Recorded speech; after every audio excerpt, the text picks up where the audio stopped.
I'm going to go ahead and start this, call us back into public session. Liz, do you want to go ahead and give your introduction? Sure. Please.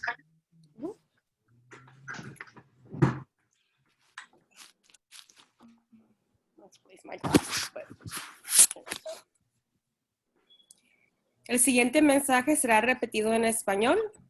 I would like to provide a brief overview of tonight's meeting. After a few procedural items, the board will hear 30 minutes of public comment. At the end of the meeting, which will be around 10 p.m., there will be a second and final opportunity for public comment. So if you do not get to speak during the first opportunity, we encourage you to stay at the end to speak. To request to participate in public comment, click on the participants button at the bottom of your screen and select the raise your hand button to request to speak. When called upon, you will be unmuted. After the allotted time has elapsed, you will then be remuted. To comment by phone, you will be prompted to raise your hand by pressing *9 to request to speak during public comment. When called upon, you will be unmuted. After the allotted time has elapsed, you will then be remuted. The board president usually will call our students first. Please note that if there are a lot of people who want to make public comment, not everyone who raises their hand will get to speak. The board president will determine whether to set tonight's speaking time at 2 or 3 minutes per speaker. And on an individual basis, she'll also have the discretion to allow for extra time for those who need translation or have other speech needs. When your time has elapsed, you will hear your time is up. If you are still speaking, you are allowed to finish your sentence, but please try not to speak beyond your time. We understand that there are really important issues that the community feels very passionate about, but in order to hear from all and from as many as possible and to be fair to all, we ask that you please adhere to these guidelines. Thank you. Voy a proporcionarles un breve resumen detallando el orden de esta reunión. Después de unos procedimientos preliminares, un periodo de 30 minutos será dedicado a comentarios públicos. Al final de la junta, que usualmente puede ser cerca de las 10, habrá una segunda y última oportunidad para comentario de parte del público. Para comentar por videoconferencia, haga clic en el botón Participantes localizado de parte de abajo de la pantalla y seleccione el botón Levantar la mano o Raise Your Hand para solicitar hablar.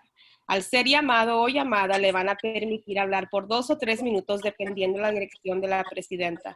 Después del tiempo asignado, lo volverán a silenciar. Para comentar por teléfono, se le pedirá que levante la mano al presionar *9 para solicitar hablar.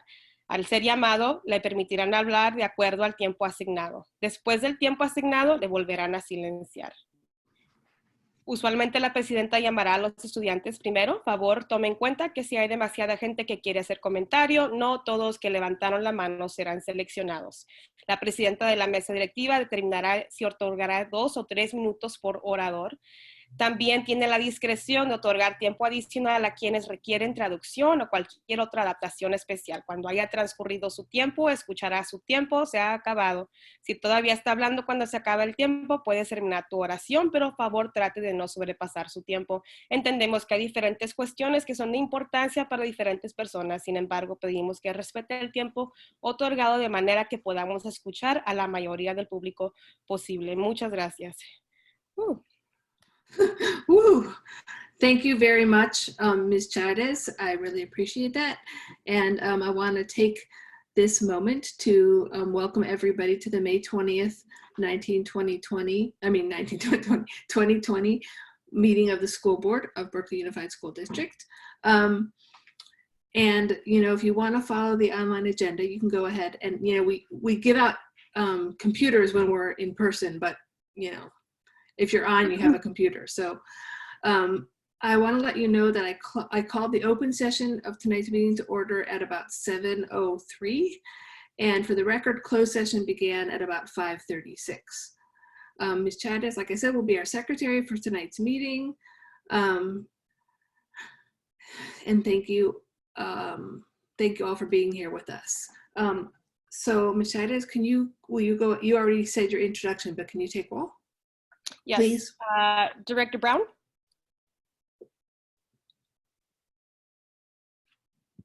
Present. Director Sinai, Here. Director Leva Cutler, Presente.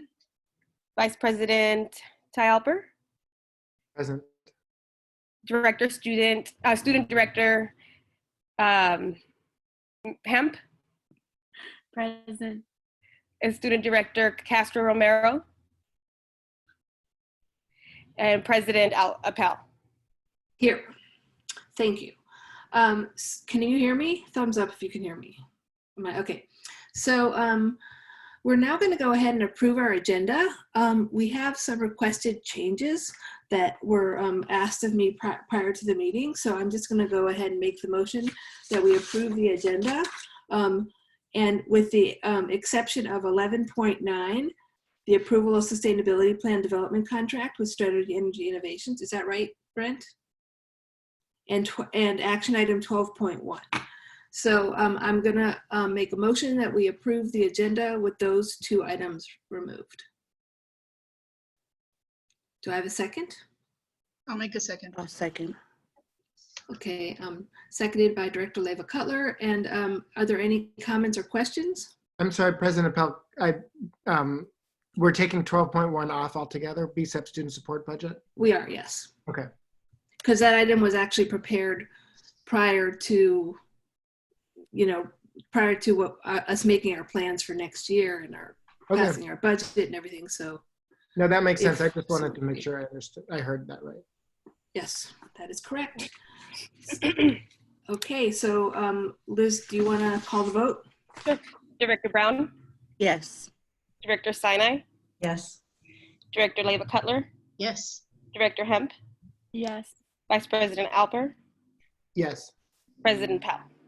Yes. Right, so we have an agenda, and now I'm going to ask Vice President Alper if he can report from our closed session. I can. This is a good one. All right.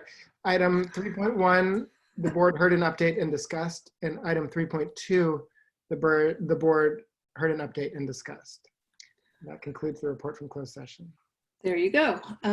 All right, so now I'm going to go ahead and see if there is any, we have 3 people in public who want to speak in public comment, although Ms. Vasudeo, yeah, I thought you were going to speak as a committee member. So I have Wade and Laura Babitt, and you can each have 3 minutes.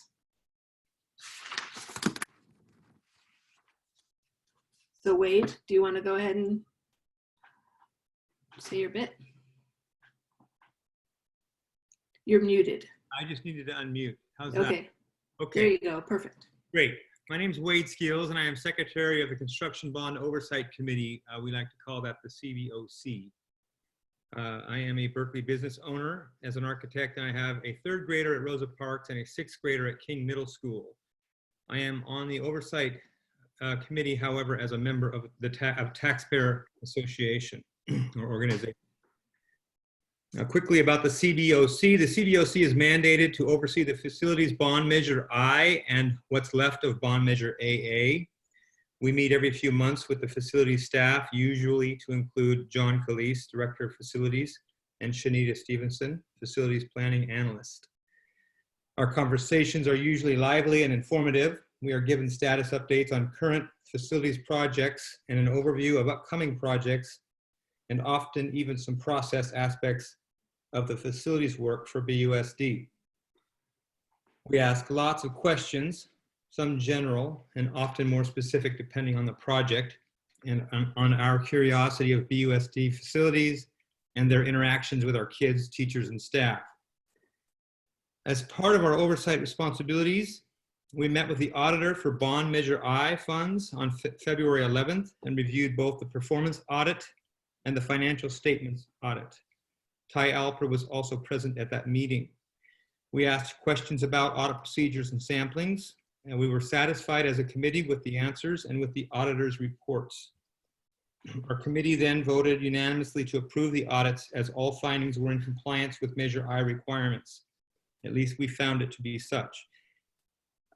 I believe the board is set to vote on approving our committee annual report tonight, maybe item 11.12.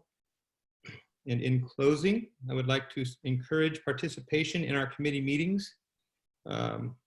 We are looking for an additional person or maybe persons to join our committee as well. So thank you.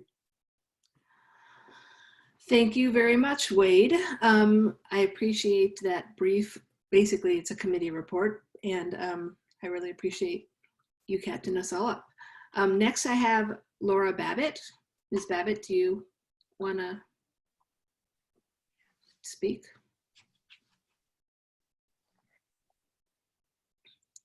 You're mute right now. You're on mute.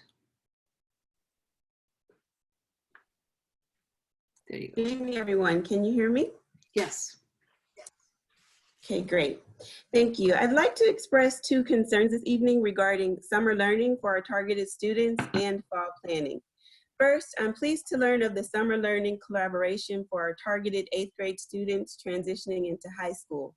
I'm hoping that we will reach these students in multiple forms to ensure their invitation is received timely and with a clear understanding of the program and their commitment.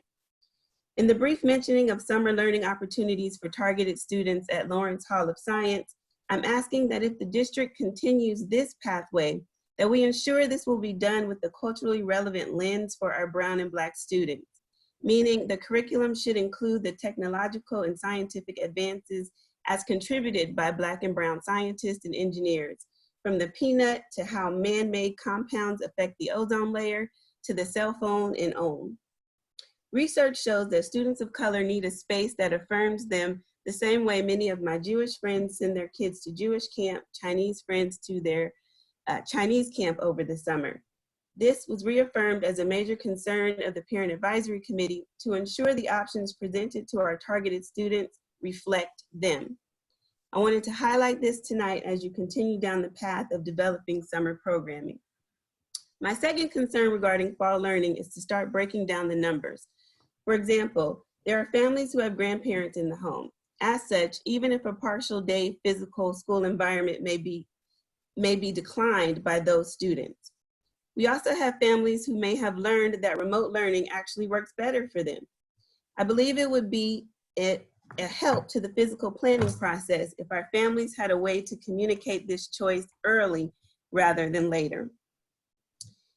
Lastly, I appreciate the CAC feedback that we break these fall planning meetings down by grade levels, as our children's needs are quite different from pre-K to high school. I also have not heard much mention about the revision of special education IEP plans and BUSD's obligation to fulfill them, or a town hall which will focus on special education and remote learning. The time for full-on differentiated learning is now, so let's make it happen. Thank you. Thank you, Ms. Babitt. And I don't see any other people who want to comment, although I am going to call you out, Natalie, and ask you, you had mentioned that you were going to speak during public comment. Do you want to speak tonight? Just put your hand up if you do. Okay, well then, oops. Oh, no. Oh, Matt Meyer, yeah. Okay. All right, so we are now gonna, if I'm correct, there's no more union time. And I mean, there's no more public comment. So we're now gonna move on to our unions. And so, oops, I see Matt Meyer with his hand up. So let's have Matt Meyer next. Great, can you hear me? Yes. Great. Good evening, board members and Dr. Stevens. I'm Matt Meyer, president of the Berkeley Federation of Teachers. As I speak to you tonight, we are over 2 months into our radically altered educational world. Together, we have worked hard to get students connected, to figure out how to support struggling families, and to make the best of a very challenging situation. We have learned a lot. Teachers all over the district have tried different ways of adapting and delivering curriculum. They have focused on different priorities within the grade level standards. They've come up with different ways to engage students and keep them interested and motivated to learn. They've developed countless technical hacks to make their screen interactions more effective. Many are now figuring out how to communicate with next year's teachers about who needs what kinds of support. As we wind down this school year, we will see even more innovation as teachers try to figure out how to create meaningful closure for their students and send them into the next grade with a sense of hope and competence. Even as we wrap up this year, now it is time to turn our thoughts towards next year. The task ahead is monumental and complex, and crucial information is still unavailable. But one thing is given: the students will need to be taught, and the need for professional development, planning, and reflection has never been greater. We will need to identify and share the best practices developed within BUSD and beyond. I will cover just a sampling of the professional development we will need to be set up for success next school year. We will need distancing and hygiene protocols, use of PPE, what to do with symptomatic students while parents are being contacted, how to address students who are purposefully ignoring safety protocols, and how to manage shared materials like classroom supplies, manipulatives, computers, and books. There are many curricular issues to address. What are the key standards to prioritize? How to adjust and align grade level and subject expectations across the district? How to best leverage synchronous and asynchronous learning? How to keep learning engaging over the long haul? How to give effective feedback without being able to collect physical material from students? There are many student engagement issues to address. How do we address social emotional needs and build community when we are only meeting our new students online or in brief intervals? How will we maintain and improve attendance and commitment to online learning, balancing students' needs for safety versus their needs for contact and connection? Our intervention strategies will need fine-tuning. We need to reflect on what worked and what didn't in order to support our most vulnerable students in accessible, supportive, and culturally competent ways. There will not be time at the beginning of next school year to address even a small number of these questions, let alone put into place best practices. There's one professional development day and one teacher work day to set up for the year. If we want to get off to a good start, teachers need time to plan together at the end of this school year so that we can be more effective and prepared to teach mostly or completely virtually at the beginning of next year. This will also give teachers an opportunity over the summer to take a deeper dive into what their virtual classrooms can become. I ask that you seriously consider this option. Thank you. Thank you, Mr. Meyer. And I don't see any other, are there any other unions here, representatives of any of our other unions? Okay, then I'm going to turn to committee reps, and I think Anna Vasudeo is going to be presenting for the PTA. Hi, can you hear me, President Appel? Yes. Great. Hello, my name is Anna Vasudeo, and I'm the Vice President of Equity and Inclusion on the Berkeley PTA Council. The PTA Council would like to make specific outreach suggestions regarding the upcoming May 28th Spanish Language Town Hall. First, I'd like to thank our school district for creating this space and for engaging Latinx families on distance learning. We want to be partners in the success of this upcoming Spanish Language Town Hall. And for this reason, we kindly request that the district perform robust community engagement with the Latinx community in the following ways. We would like for the district to send families a text message in Spanish with information about the upcoming town hall. We've found out by talking to educators that text works best for many families. In addition to Zoom, we request that the meeting be aired on Facebook Live to promote more accessibility for the Latinx community and make sure that there's also bilingual outreach via Facebook. We have found that that's also really important for some families. Additionally, we request that the district work with Latinx organizations such as Latinos Unidos de Berkeley to reach out to the Latinx community about the upcoming town hall.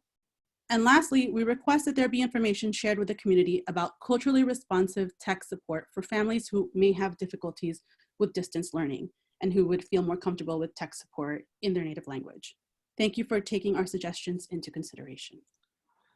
Thank you, Ms. Vasudeo. I was wondering if you can possibly send those suggestions to, well, send them to me and I will make sure they get to the right person. I don't know if Superintendent Stevens has anything to share about outreach for next week's town hall.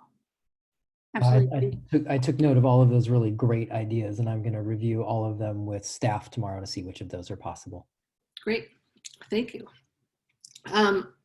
All right, I want to thank all of you for speaking, and I'm just going to spend a couple minutes going over the agenda for tonight, and then we will go ahead and say our comments or offer our comments, the board member and superintendent's comments. So as we've already done public comment and heard from committees and the unions, then we're gonna turn to the board member and the superintendent's comments, which you wouldn't want to miss. And then we're going to turn to our consent calendar. And if you have your agenda, you can see the different items that are on our consent calendar. And we have taken 11.9 off. There are going to be no action items tonight. And then we're going to spend some time with discussion, presentations, and then some discussion on the COVID-19 distance learning, particularly hearing from VAPA and Digitech, and then a little bit of discussion about fall 2020 planning. And then we're going to have a discussion about the May revise budget, which is kind of sobering.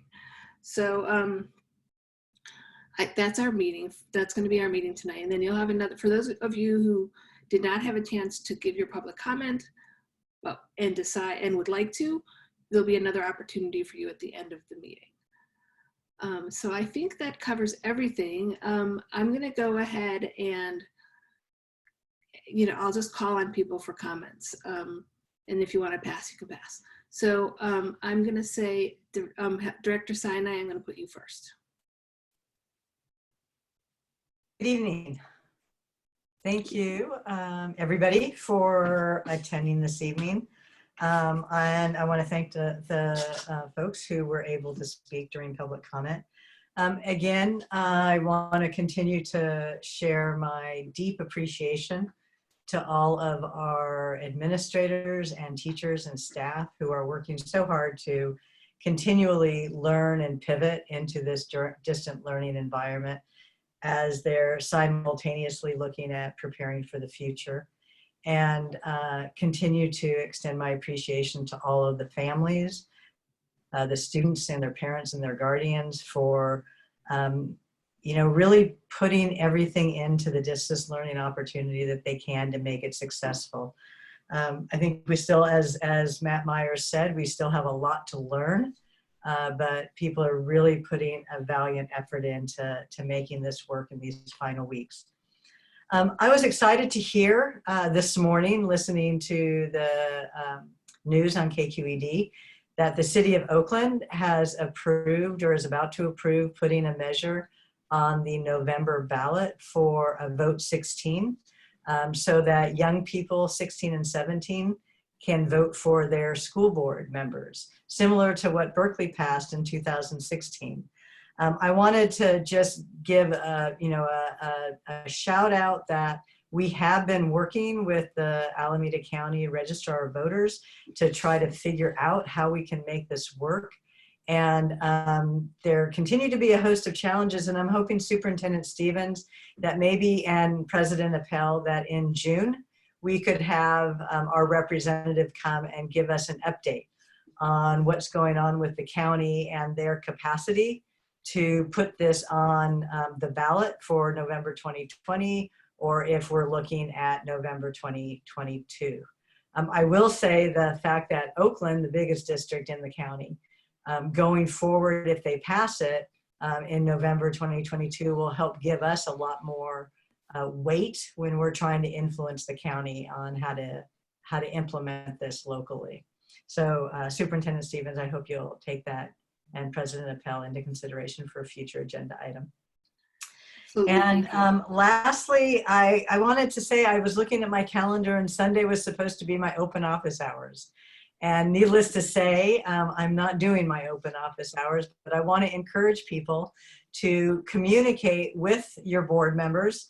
And I'll speak for myself, my first name and my last name, Julie, Julie, SINAI, @berkeley.net. I encourage you to email me with any questions, comments, concerns, ideas. And hopefully, in the coming year, we'll be able to go back to in-person office hours. But in the meantime, I'm very accessible by email. So I look forward to hearing from you. Thank you. Thank you, Director Side-Eye. And we got a comment, so I just wanted to make sure anyone who is watching this and is not on the Zoom meeting knows that that Zoom link that is available to you has the password built into it, so that all you have to do is click on that Zoom link and you can get into the meeting. Okay, so now I'm gonna call on Student Director Hemp, because you're next on my computer. Sweet. Okay, well, hi guys. I thought I was gonna go to a few people, so I'm not super prepared, but I'll just wing it. It's so great to see all of you. And yeah, I don't have too much to talk about tonight. I did want to update all of you on what we talked about last meeting, when I talked to Dr. Stevens about some possibilities of kind of getting in touch with the senior class at Berkeley High.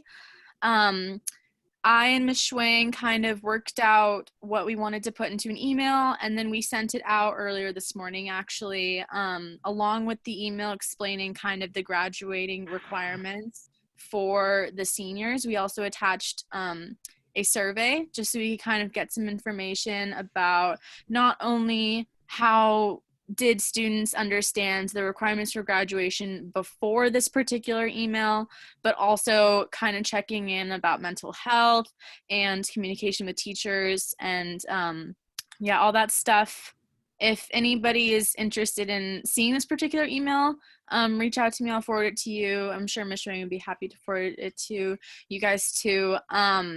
And yeah, hopefully I will be able to report to you guys back that data next week. We kind of just wanted to be able to not only check in with everyone, but also just like be super clear about graduation requirements, and hopefully the question that kind of touches on what the seniors knew as of last week or as of yesterday, may be able to kind of, you know, answer some questions as far as participation and stuff like that. So yeah, if anyone has any questions, feel free to reach out. I hope you guys are all doing well. So yeah, that's it. President Appel, thank you. Thank you very much, Student Director Hemp. I'm next going to call on Director Brown. I'll pass on comments this evening. Thank you. Okay. Director Leyva Cutler. Well, thank you. Thank you, Julie, for bringing this up. And I would like to look forward to seeing the process and where we're in terms of vote 16. And so thank you. I also like to thank Ana Vasudeo for bringing this up in terms of our parent in our town hall in Spanish. Sí me gustaría también expresar mi sentimiento sobre qué bueno que vamos a tener esta reunión en español para los padres en español el 28 de mayo a las 6:30 y pronto recibirán más información. So I think this is a really important kind of meeting that and the outreach that we need to do to make sure that our families are engaged, starting with our DLACs in each school site also. So I look forward to that meeting and participating also. I also, last Saturday, I saw the graduation 2020 and oh, my heart was, I was very emotional during the graduation, so I can imagine how emotional it's going to be for our class of 2020. And so I look forward to the plans that our schools and students and Principal Schwang are planning for the class of 2020, which is a very special group indeed. So I look forward to all the planning and participating in some way, form in this class. So thank you. And also office hours people, just please contact me also via email, my Beatriz Leyva Cutler, I'm sorry, at berkeley.net, very long name. All right, gracias, and hope everyone is well. Thank you very much, Director Leyva Cutler. I'm next going to turn to Vice President Alper. Thanks. I just have quick comments. I wanted to just thank all our staff and our teachers and classified staff for all the work that they're doing. As Director Sinai mentioned, it's very daunting to think about what we're going to have to do next year, where we're going to be asked to do so much more with so much less. And I know that there's a lot of brilliance in this district that our superintendent has plans to harness to help us figure out all the different challenges that President Meyer mentioned in his comments, and there's certainly far more even than he mentioned. So I think all of us are probably a little daunted by the challenges that we have ahead of us, but I think it's our job, I guess, as the board to provide whatever support and space our staff needs to meet those challenges. So I'm looking forward to the two items on discussion for tonight, and appreciate that you put them on the agenda, President Appel and Dr. Stevens, so that we could have an opportunity to discuss them and continue to sort of talk publicly about the ways that we're going to meet these significant challenges in the face of really severe budget constraints. Thank you, Vice President Alper. And now I'm going to make a few comments, and then I'll turn it over to Superintendent Stevens. So, I've been thinking a lot lately about what an unprecedented time this is, and that we actually don't have the gift of past experience and the wisdom that comes from that, even if this happened a long time ago, because we've never had this happen before, and certainly not if it happened even 30 years ago, it would be really different than right now, because now we do have the access from computers, and that is actually shaping the teaching and learning experience in a lot of ways. And I've been spending a pretty much amount of time participating in California School Board Association's trainings and other organizations' trainings to try to understand better some of the bigger kind of the broader thinking about what could work best for next year, and also a lot about this budget, which we're going to hear about later. And I just want to say that these are unprecedented times, and I do feel like what gives me hope is that the values embedded in our education system here in Berkeley, and I think those which Superintendent Stevens holds very dearly, are really going to impact a lot of the decisions we make. And I think that makes me feel good, because I know that we're going to have educational equity at front and center, and it's going to be really tough because some of us were involved in the last moment when kind of the economy dipped and we had to make major cuts. I know you were Director Leva Cutler, and that was really tough. And it was also really different because we had some guidance, like we had some notice. I mean, that's what I mean to say.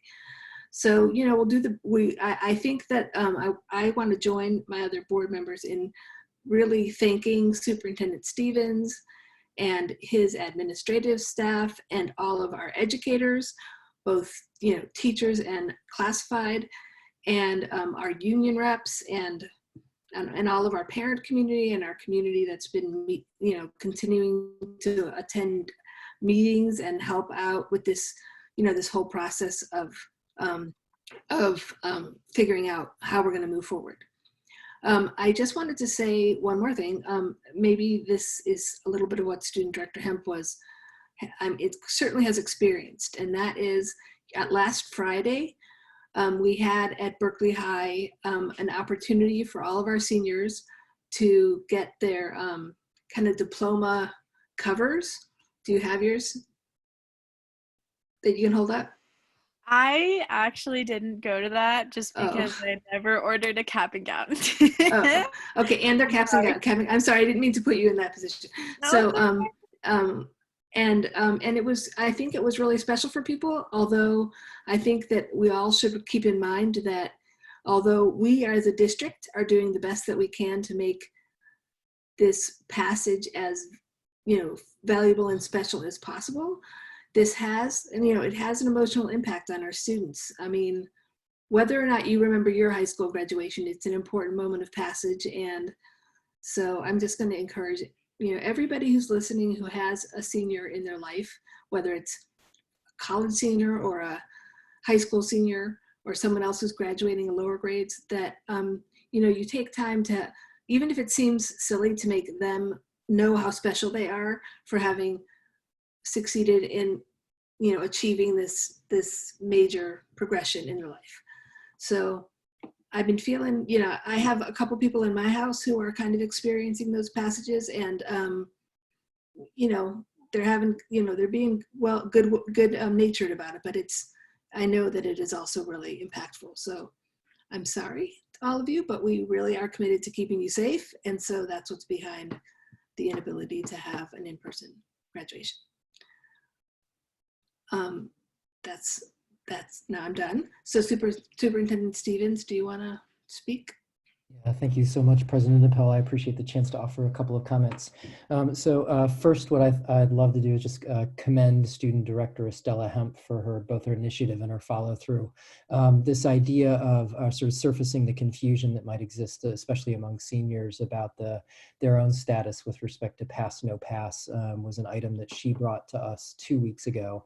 I really appreciate that she took such quick action to to work with the principal, to get information out to seniors about the importance of continuing to keep the gas pedal down, and then also just to collect some quick information in last week's meeting and now that helps inform, I think, eventually some other discussion about the grading policy.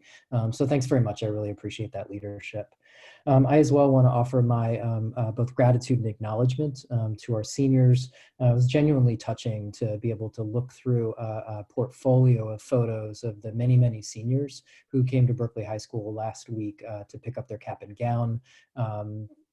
Beautiful smiling faces in all of these cars, often masked. But it was wonderful to see so many of our seniors. I'm very much looking forward to joining the senior class on June 12th and hope that the community will as well, as we move our regular, very festive graduation proceedings online and host a first ever sort of televised graduation conference. As well as many other board members have mentioned, we're hosting 2 very special town hall meetings this coming week. On Tuesday, May 26th, we're very much looking forward to our partnership with PCAD, that's the Parents of Children of African Descent, to host an affinity-based town hall. That's Tuesday at 6:30, and we welcome all families to join that particular conversation about the impact of school closures and distance learning on African American children in our district. Then on the 28th, another very special town hall, this one to take place exclusively in Spanish. This again at 6:30. We welcome all of our Spanish-speaking families to join us. And I'm going to speak just for a moment in Spanish, start getting ready for the town hall next 28th. Quisiera proporcionarles a todos ustedes, las familias hispanohablantes de Berkeley, una invitación muy especial a una reunión que se va a llevar a cabo el jueves, el mayo 28, a las 6:30 de la noche. Esta será una oportunidad que nosotros hablemos personalmente sobre el efecto de los cerramientos de las escuelas. Ojalá que ustedes vengan, que participen. Es muy importante que nosotros escuchemos su voz. And then last, just want to offer a quick acknowledgement of the many, many staff members who have been working not only to think about improvements to the sort of closing weeks of Q4, but also to design an expanded set of summer programming, and now turning our sort of collective attention to the many, many unresolved features of the fall semester. So for all of that, I owe many people a lot of thanks. Most particularly, I just want to continue to offer my thanks to Berkeley families, students, to teachers, classified staff, and my administrative colleagues for the great deal of patience, insight, and more than anything, some good laughs along the way as we try to cope with what is amounting to an impossibly complicated situation, both financially and logistically. So for all of that, my deep and eternal gratitude. Thank you, Superintendent Stevens. And I think I speak for everybody on the board. You can, I guess you can shake your head no if you don't believe this, if you don't feel this way, but I think any one of us would be happy to hear from you, whether it's concerns you have or ideas. And all of our emails, the people on the board, all of our emails are our first name and our last name at berkeley.net. So will you guys give your thumbs up if people can email you? I mean, you don't really have a choice. I guess everybody except oh, there you go. And we mean that. I know it's not the same as coming to meet us in person, but if you give us your number, we'll call you, or, we want to be as available as possible to people who want to be engaged in this conversation. So thank you very much, Superintendent Stevens. And I'm now going to move on to the rest of our calendar. So I think we're moving now to the consent calendars. So do we have a motion to approve the consent calendar 11.1 to 11.8 and 11.10 through 11.15? I'll move. Okay, I'm gonna pick Director Brown, and then Alper, you can second it. Okay. You always favor her, but okay, that's fine. Well, such is life. Yeah. Well, I'll keep that in mind next time. So, okay, so Liz, do you want to call the roll? Yes. Director Leva Cutler. Can I just clarify, just to remind Yeah. folks that 11.9 is not in there. Yeah, she said 11.1 to 11.8 and then 11. Okay, got it. But thank you, Julie. That's great to, you can't say that too many times. So why don't you go ahead, Ms. Chires, and. Sure. Director Leva Cutler. Yes. Director Sinai. Yes. Director Brown. Yes. Director Hemp. Yes. Vice President Alper. Yes. President Appel. Yes. Okay, so we have the consent calendar passed, and we're now going to move on to the discussion items, which is 13. And 13.1 is called COVID-19, distance learning, VAPA and Digitech, and fall 2020 planning. Are you taking the lead on this, Superintendent Stevens? Yes, I am. Thank you very much. So I'll need just a moment as I share my screen. We have a presentation this evening, and then I'll introduce a number of colleagues who will join me for the presentation.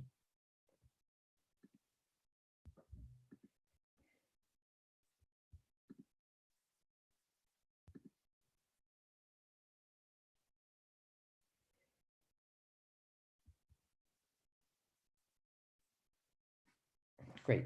Whoops. We'll begin. So I'm joined by a number of my colleagues this evening who will sort of co-present on a few topics. So first is Natasha Beery. Natasha is the director of our Berkeley School Excellence Program and Community Relations. She also serves as our sort of ad hoc liaison to a number of community public health organizations that includes the city of Berkeley and the county of Alameda. We're also joined this evening by Jessica Lee, who is our district library coordinator, and by Pete Gidland, who is our VAPA program supervisor. We welcome both to our online setting. I'm glad to have them both. We're planning tonight to go over a number of topics. As we have done customarily, we'll bring the board and public up to speed on the most recent goings on related to state and county public health updates. We'll then do a relatively high level overview of feedback we've received from last week's town hall. We'd like then to provide two very specific updates on distance learning, and this is provided from the perspective of the VAPA and Digitech teams. From there, we'll turn to an overview of fall 2020 planning and really try to elucidate some of the most recent guidance that we're really gleaning from conversations we're listening into with public health officials, and then try to just describe some of the dilemmas, I think central dilemmas that we're facing right now. We'll then go on to a proposal to convert the final week of instruction to what we would call a student makeup and staff planning week. From there, we'll jump into just a quick preview of coming attractions related to community and staff engagement, and then we welcome a discussion with the Board of Education. So first, I'm going to turn to Natasha Beery, and she'll offer some information about state and county public health updates. Thank you, Superintendent Stevens. I'll make this very quick because there aren't a lot of updates since our last meeting. As you know, we look both to the state and to regional guidance as we try to navigate this extraordinary time, looking both to government and to public health support in trying to make our plans together.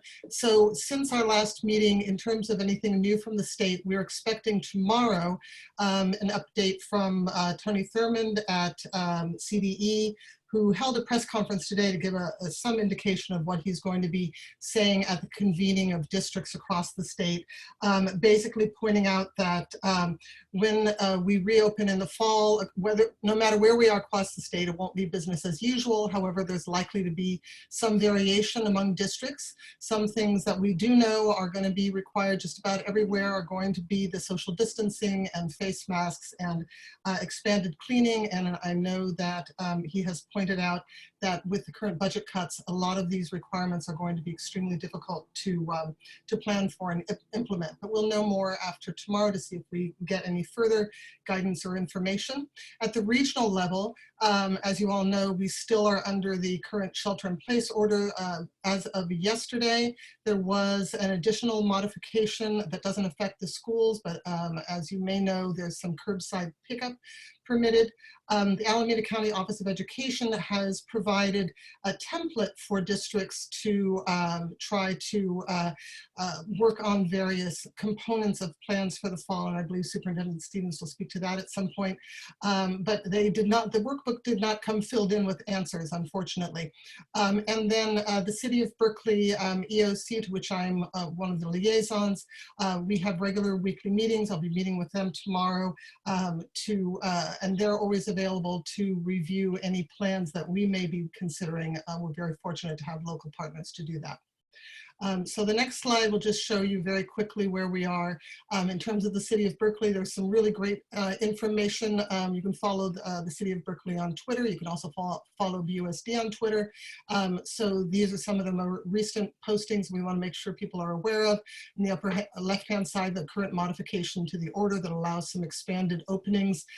Testing is becoming more widely available, and you all know that's a major component of what's going to help us have more information about when and how it's safe to open.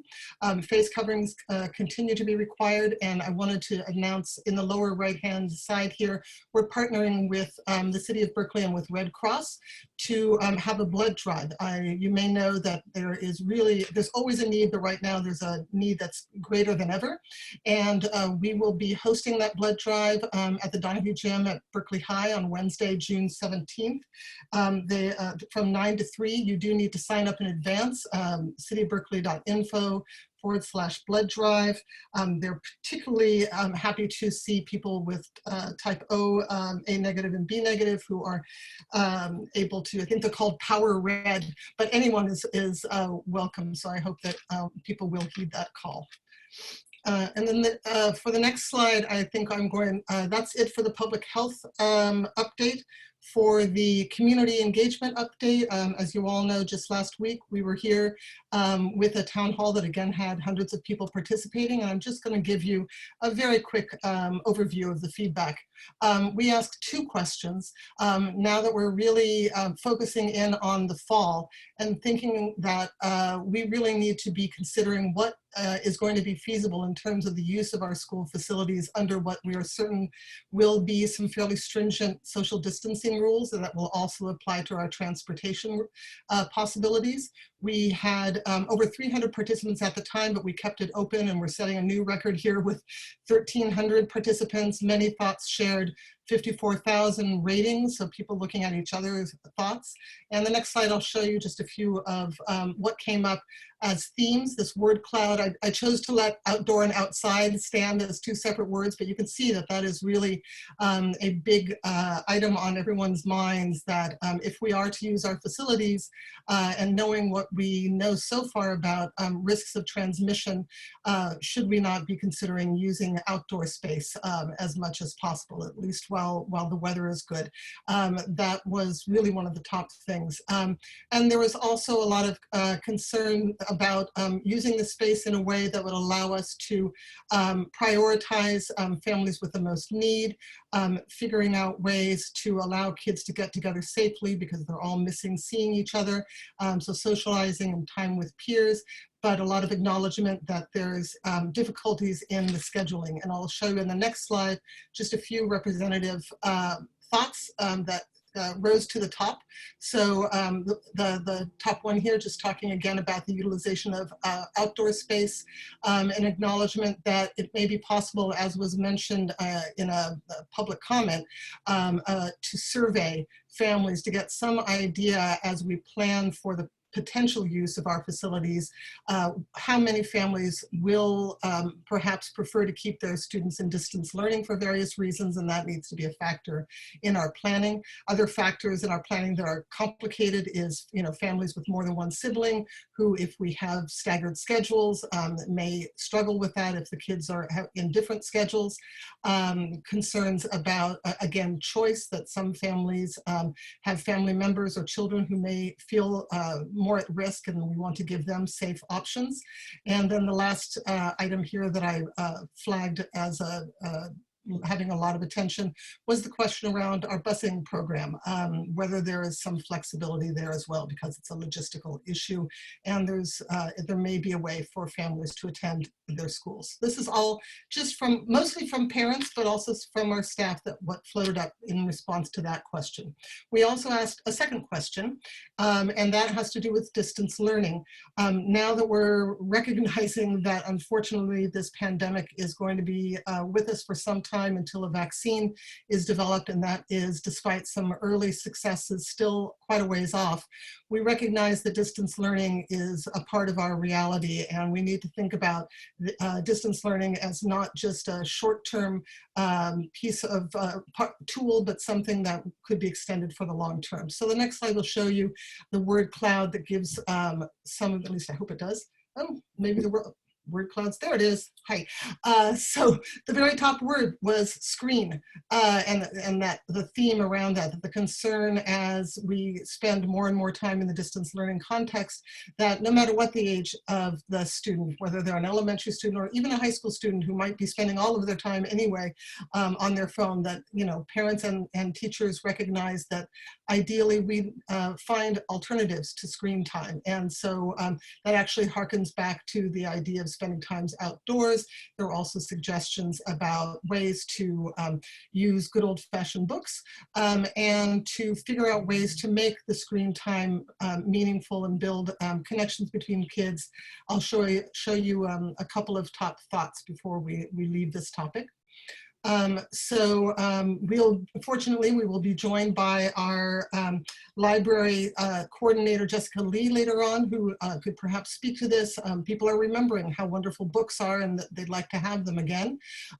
They're also noting that as wonderful as it is to have some teachers providing, really juggling masterfully large groups of students in some cases, that those small groups are really important for kids to be able to connect to each other and to their teacher, and figuring out some way to facilitate that is important.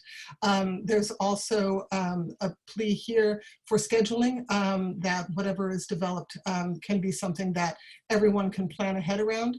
A note here that broke my heart and has come up actually a fair amount, which about kids really feeling disconnected and lonely, and how important it is as we attend to their education that they're also attending to their social emotional needs.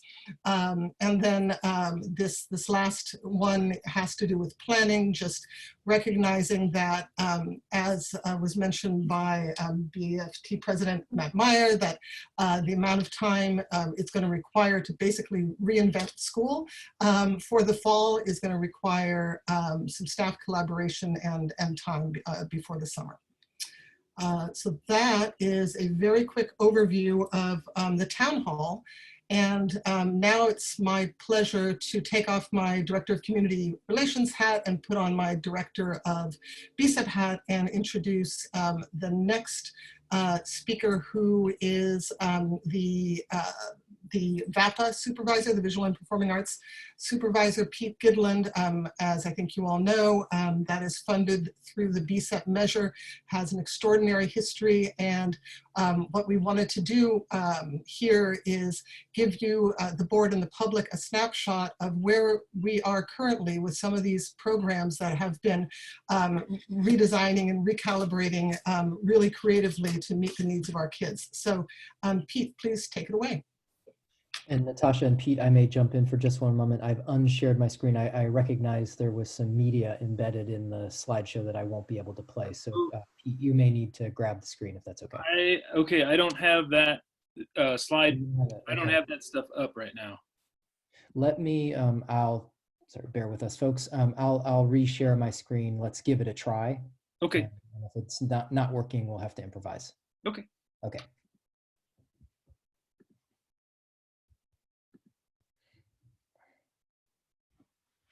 And Dr. Stevens, if you could just press that little sound. Yeah. Oh, I see. I am so sorry. That's okay. Why don't you quickly give me access and we'll try to make this work. Okay. Is it possible for Jessica Lee to go before me while I work that out so we don't waste time? Yes. Yes, it is. Thanks, Jessica. So we can jump over then to the Coordinator of Library Services, also funded by BSEP, Jessica Lee, while Pete works out the permissions for his files. And actually, I think, Jessica, we wanted you to be able to share your screen because I think you have built in some animations. Isn't that right? Yes, I think it's easier if I control my screen. So let's thank you. Let's do that.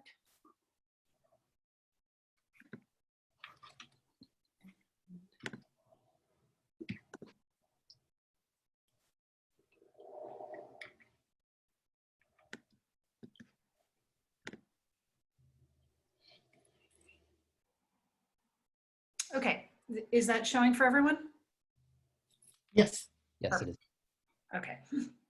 So yes, my name is Jessica Lee. I'm the District Library Coordinator, and I'm here today to talk about the library program, which incorporates or is a part of the Digitech program, but I really wanted to talk about libraries as a whole tonight. So when we got word that the campuses were closing on the 13th, I sent out a message to all the librarians that morning saying, you know, let's get as many books out into the hands of the kids as we can. And the staff responded by making these rushed schedules of trying to figure out how every teacher could get through in one day and getting as many kids through the libraries as possible, giving them armloads of books to take home, and emptying their shelves as much as possible. To be fair, this is a graphic novel section. Not every shelf looked exactly like this, but the kids really did clear out the libraries as much as possible.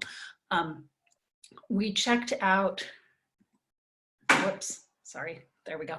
We checked out 14,000 books that day. And I do want to point out that Berkeley High School was closed, so that was with just the K-8 schools. On a typical Friday, we check out about 1,400 books, so we have a pretty solid circulation.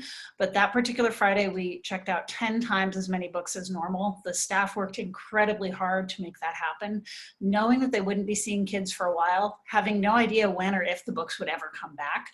I do want to thank the Berkeley Public Schools Fund that has offered to compensate or help us replace any books that are lost. We'll see what happens in the future.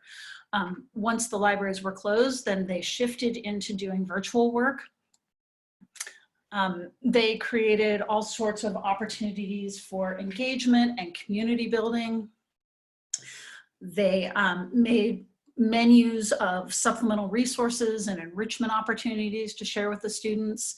They created hubs of information for their school sites. And always they were promoting reading and pushing out book recommendations and ways of sharing books and reading recommendations, trying innovative platforms for to extend their outreach to the kids. In addition to that, they have put in a lot of time supporting staff and students with technology. They've been creating trainings for teachers as well as trainings for students, showing them how to use all the digital tools that they are now using and helping them access all the resources that are available online for their students. Additionally, they're promoting access to, sorry, there we go. Whoops, it skipped a whole bunch. There we go. Additionally, they're promoting access to audiobooks and ebooks, again, promoting literacy in any way possible. And then one of the key elements of our professional development has been promoting distance learning PD through the Digitech team. Digitech is the instructional technology team. It's a combination of essentially 7 people who are either library TSAs or tech TSAs, as well as people who work within the technology department, who we meet almost daily to talk about how to support the staff as they move into distance learning.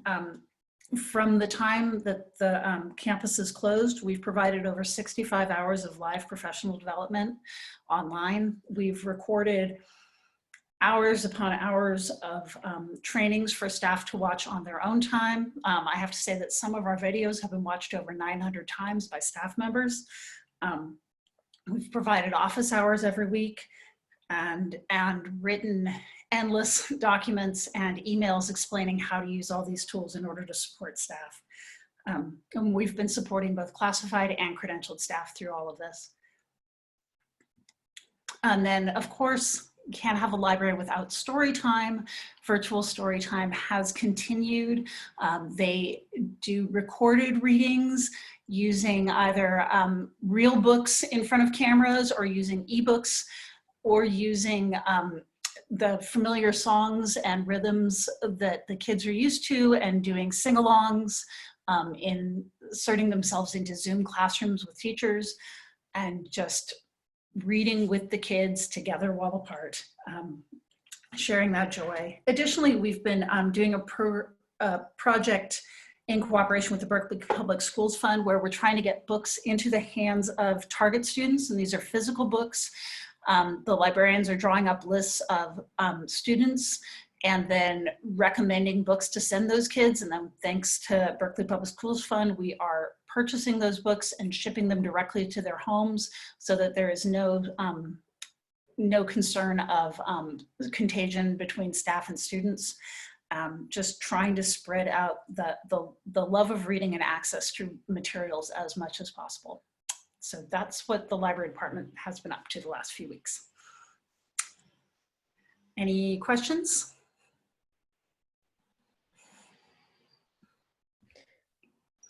Jessica, I'm going to propose that we actually go through the entirety of the presentation and then we'll have a discussion.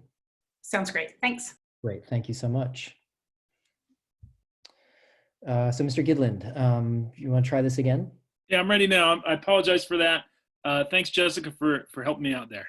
All right, I'm going to try to take control of the screen again, and we'll see. Instead, let me take control, and I just worked it out for me. I think it's going to be easier. All right. And away we go. Hello, everybody. I'm going to try to make this quick. And I think audio is going to be a key part of this. So if you can't hear it or if it's too loud, please let me know. Can you hear that? Thumbs up, Dr. Stevens, yes, if you can hear that. Sounds good.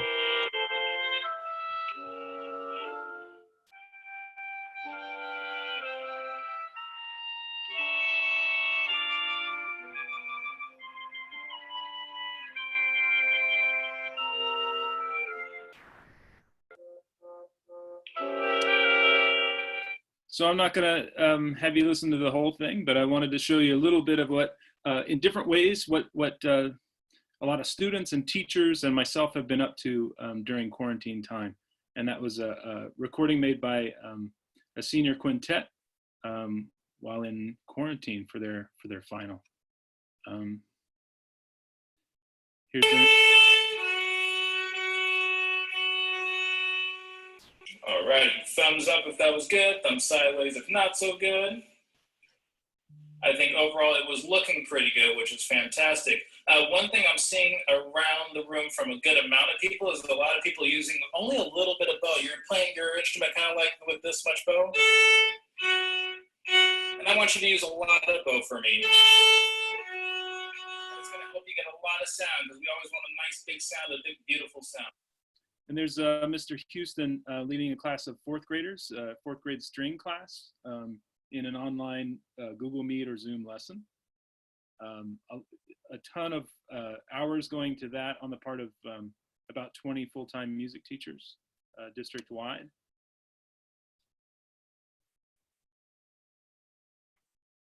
Some examples of what's available on our online folders.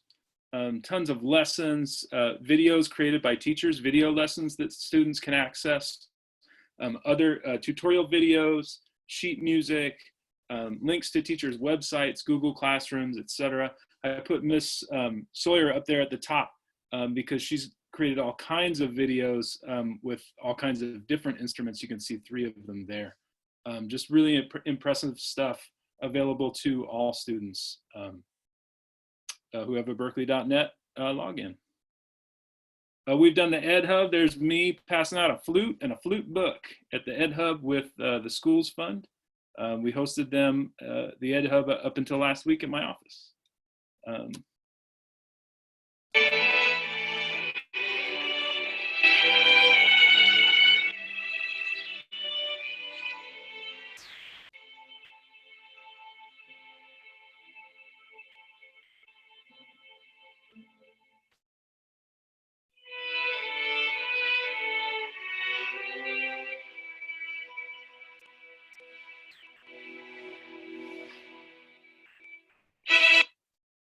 So just a little excerpt from a video made by one of the classes, the King 8th grade orchestra there.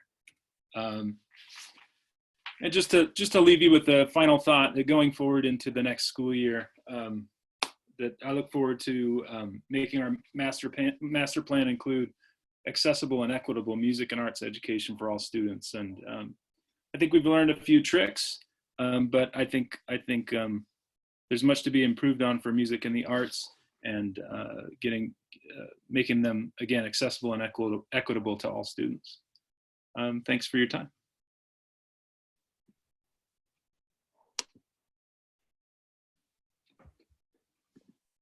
Thank you. Superintendent Stevens, do we have? Thank you very much. I think I'm going to continue. We have a little bit more in our presentation, unless President Appel, you'd prefer to pause here and permit some questioning with both Mr. Gidlin and Ms. Lee. Yeah, why don't we do that? So why don't we see if any of the board members have questions or comments? Beatrice? Yeah. Hold on. Well, thank you very much for that presentation. I really appreciate it. And it's also wanted to know if this is something that can be presented, some part of it in Spanish to the families who are Spanish speaking, in terms of the library, in terms of the books, accessibility, and also in terms of VAPA and student participation. I don't know if you've been seeing that participation of families that are Spanish speaking. I know for my part, I'd be happy to share this information as we think about the town halls coming up this next week. Yeah, even if it's a small version of miniature, but in terms of also access for families to know that this is also something that's available to students. I believe absolutely that the library presentation can be made into something accessible, and in Spanish it would probably need to be a recorded video, but we can put that together. And I do want to point out that a lot of the instructional materials and like explanations of how to do things are also being written and being translated into Spanish for the for parent tech support. And likewise, I'd be happy to work with folks to create that. Great. Good question. Are there any other? Oh, Director Sinai. I really want to thank you both for presenting. It was very inspiring and heartwarming to see what you're doing. And Mr. Gidlin, thank you so much for showing the videos of the kids actually performing, and the staff being there, teachers, really working with those students. I just admire all the work that everybody was doing. I have a couple of logistical questions. I'm curious, with the music programs, are they keeping the classes intact, or by school, by 4th grade? Or are kids coming together based on like hours that the teacher is providing for, you know, 4th grade violin or something? I'm curious about how it's organized and what you're finding to be the participation rates. Yeah, I'll try to be brief. Basically the teacher's office hours are spent mostly with their secondary classes. So each teacher has at least one secondary 0 period and or 1st period class. Those are large classes, so they see them in small groups. So they exceed their office hours doing face-to-face online meets with those students. And so that's why we've created the online folders for the elementary kids to access all those online goodies for them. And then teachers do their best to try to sweep through the elementary schools and sort of collect either through the classroom teacher's Google Classroom or just through emails, hey, let's meet at this time. And they'll do sort of ad hoc sessions with those kids. But that's all kind of voluntary on top. In fact, even the Google folders, all those activities and videos that have been created, those are all voluntary as well, because unlike the core subject classroom teachers who have activity sets being forwarded to them because of paid stipended teacher leaders, the music and arts did not get that. So they're creating all the content themselves on a weekly to daily basis. Hope that answers the question. It does. Thank you so much. And please express, you know, our sincere appreciation to all the work that they're doing. Thank you. You got it.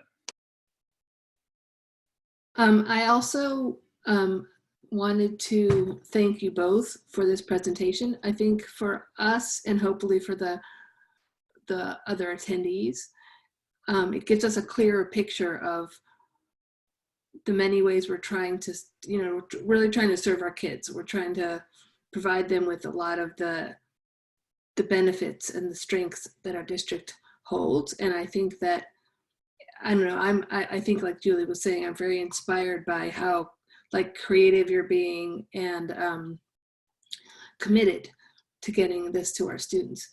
I don't, maybe Julie just asked this question, I don't know, because I had like a little technical difficulty, but I am wondering how you are communicating with the students so they know, you know, how do they know when to get music instruction? So for elementary school students, the district, the link to those folders goes out to every family through their classroom teacher with the weekly activity sets. Mm-hmm. So there's literally a page of activity sets, and on that is the link to the Google folders. And then so they can get the activities. They also have all the teachers' contact information so that they can contact them directly from those folders as well. So maybe I'm a little confused. You showed videos of teachers with students. Mm-hmm. So how do they know when to zoom into that? Teachers are emailing students and families directly. They're sort of glomming on to classroom teachers' Google Classrooms and things like that, making appointments that way. But all that, any kind of meet with an elementary school classes is again sort of a voluntary thing because they're using up their contractual office hours with secondary students, their secondary classes.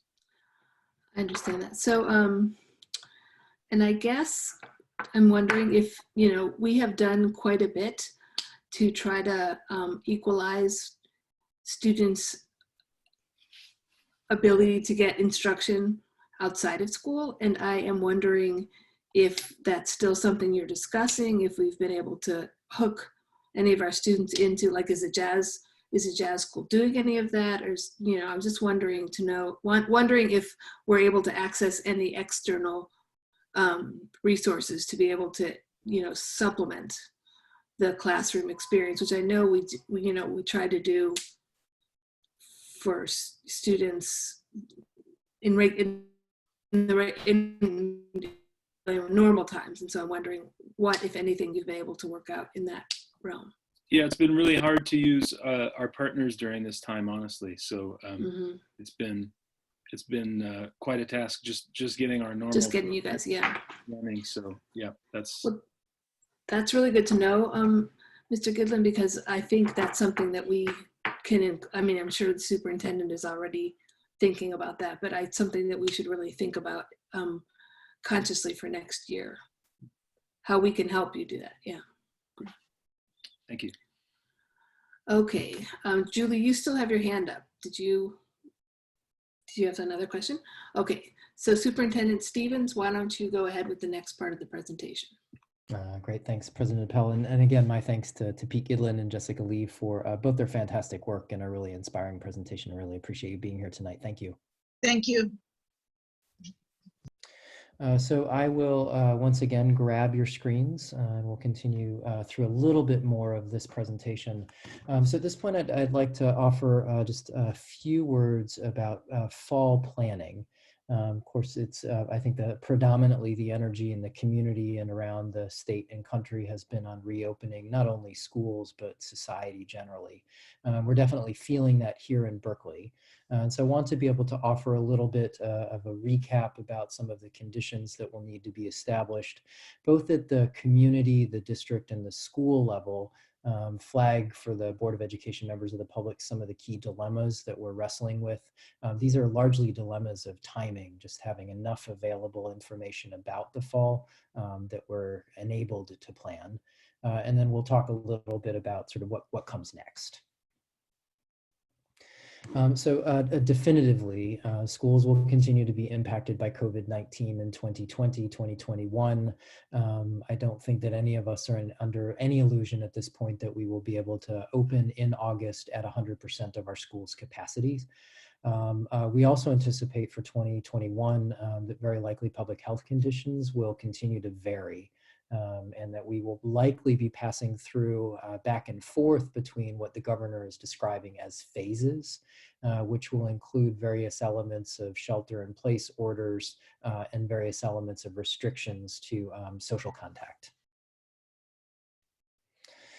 Even since the last time we were together, we continue to very closely monitor guidance that's coming out from a range of organizations, only one of which really has any legal authority as it relates to Berkeley Unified School District, and that's the Alameda County Public Health Department.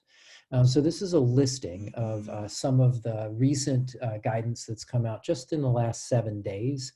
That's included a roadmap to reopening issued by the Alameda County Office of Education, instructive guidance from ACPHD, the Public Health Department, about summer camps and educational programs, and then a variety of CDC documents, including guidelines that were issued just yesterday, decision trees for schools that are sort of simple one-pagers, and then a much read and sort of much talked about suppressed set of guidance from CDC that actually has very detailed guidance for schools about how to open. We've also been looking to a recent Learning Policy Institute paper on the variety of reopening strategies employed in 5 different countries. And then just yesterday, Marin County Office of Education began a pilot reopening for a single special education class, and that's been getting a great deal of media attention here in the Bay Area. To be clear, there are a number of community conditions that will have to be satisfied in order for schools to open. This is one of the first important preconditions. Berkeley Unified will simply not have the authority to open our schools until the following community conditions are satisfied. They include a decline in infection rates, the capacity to offer safe and efficient screening, meaning COVID-19 tests, and then the ability to perform contact tracing here in our local community. They also include an assessment of the healthcare system's overall capacity to be able to respond to surges in COVID-19 outbreaks here locally. It is the case right now that on none of these particular indicators are we here locally in Alameda County prepared to open our schools.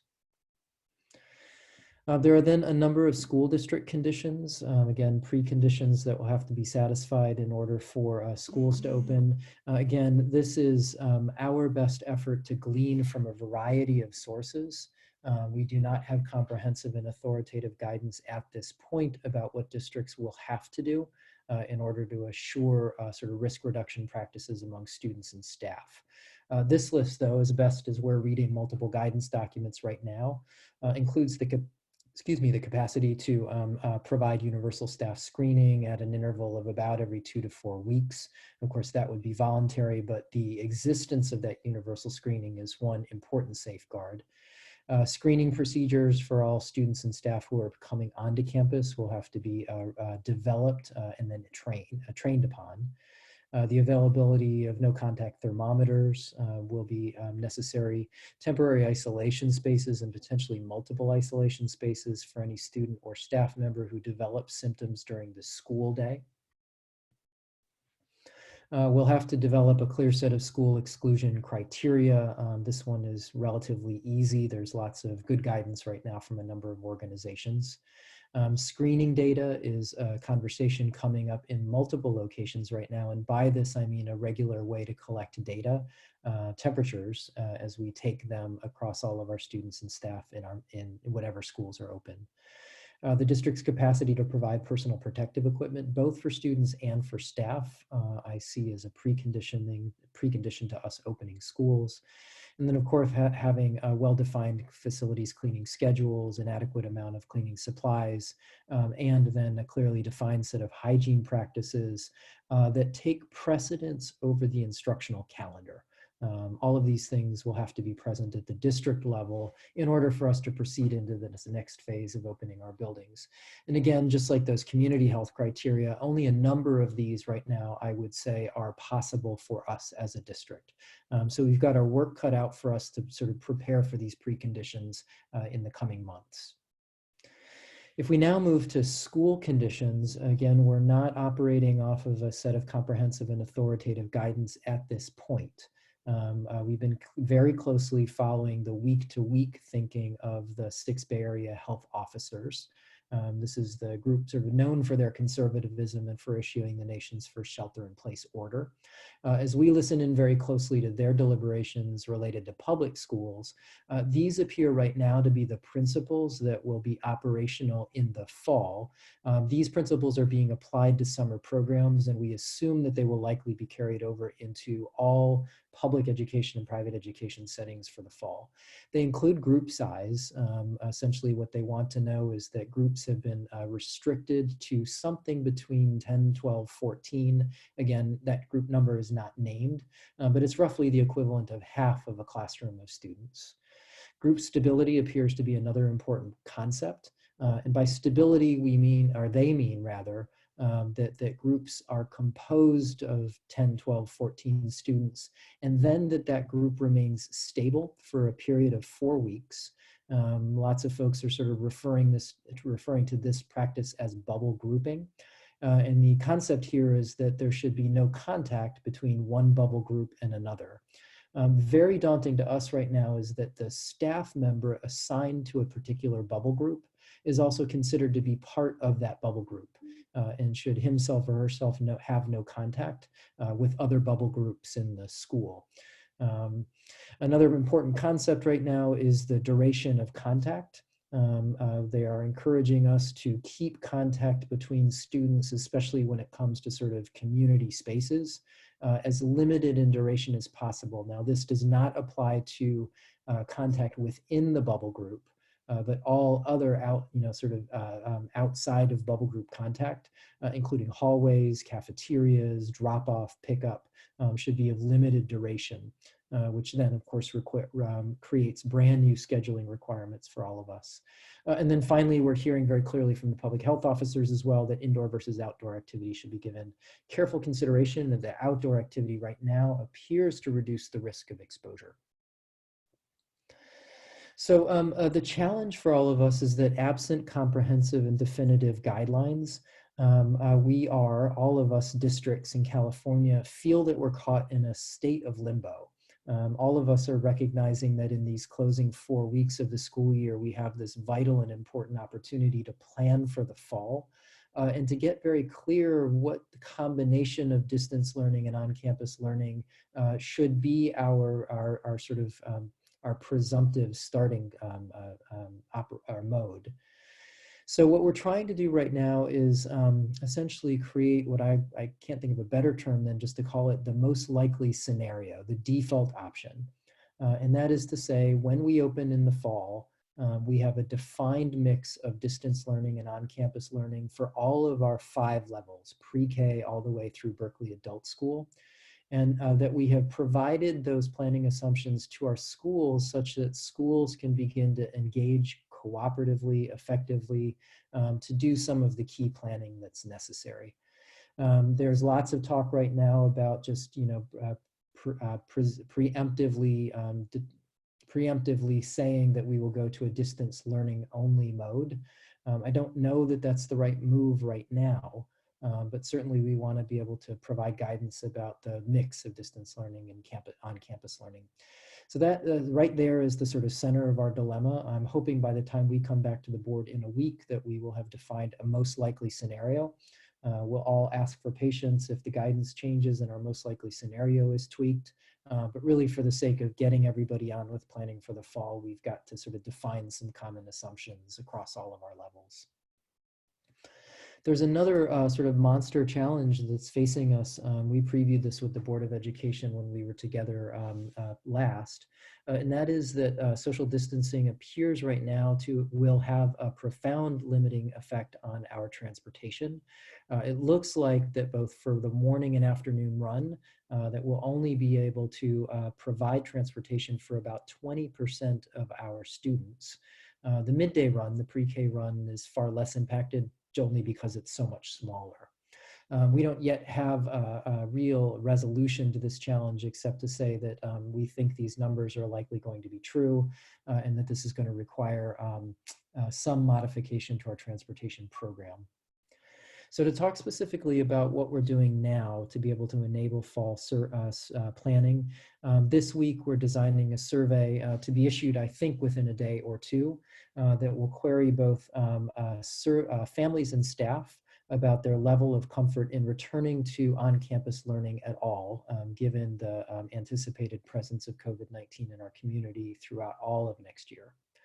We're also then, we'll be engaging school principals, particularly beginning tomorrow, and then asking school principals to engage their own leadership teams in developing short lists of feasible options that conform to the sort of school level criteria that I described just a few minutes ago.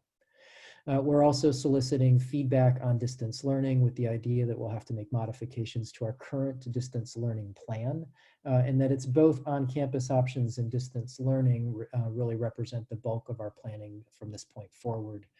And then finally, this coming week, we'll have to begin engaging in, I think, tough conversations about modifying our transportation practices. And I'm at this point sort of leaving on the table everything from the concept or possibility that we might just eliminate transportation services for the coming year to just restricting transportation services to high needs families. In our next presentation, we're going to be talking about budget constraints, and of course, any discussion about transportation is sort of filtered through the need to find millions of dollars of savings in the coming year. So I'll turn now to a different topic, and that is a proposal that I'd like to bring to the board for formal approval when we're next together on May 27th, and that is that we would take advantage of the week of June 8th through 12th to create a student makeup and staff planning week. The concept with this is that we would permit students time during that closing week of the fourth quarter to complete and submit outstanding assignments without any new incoming work from their teachers.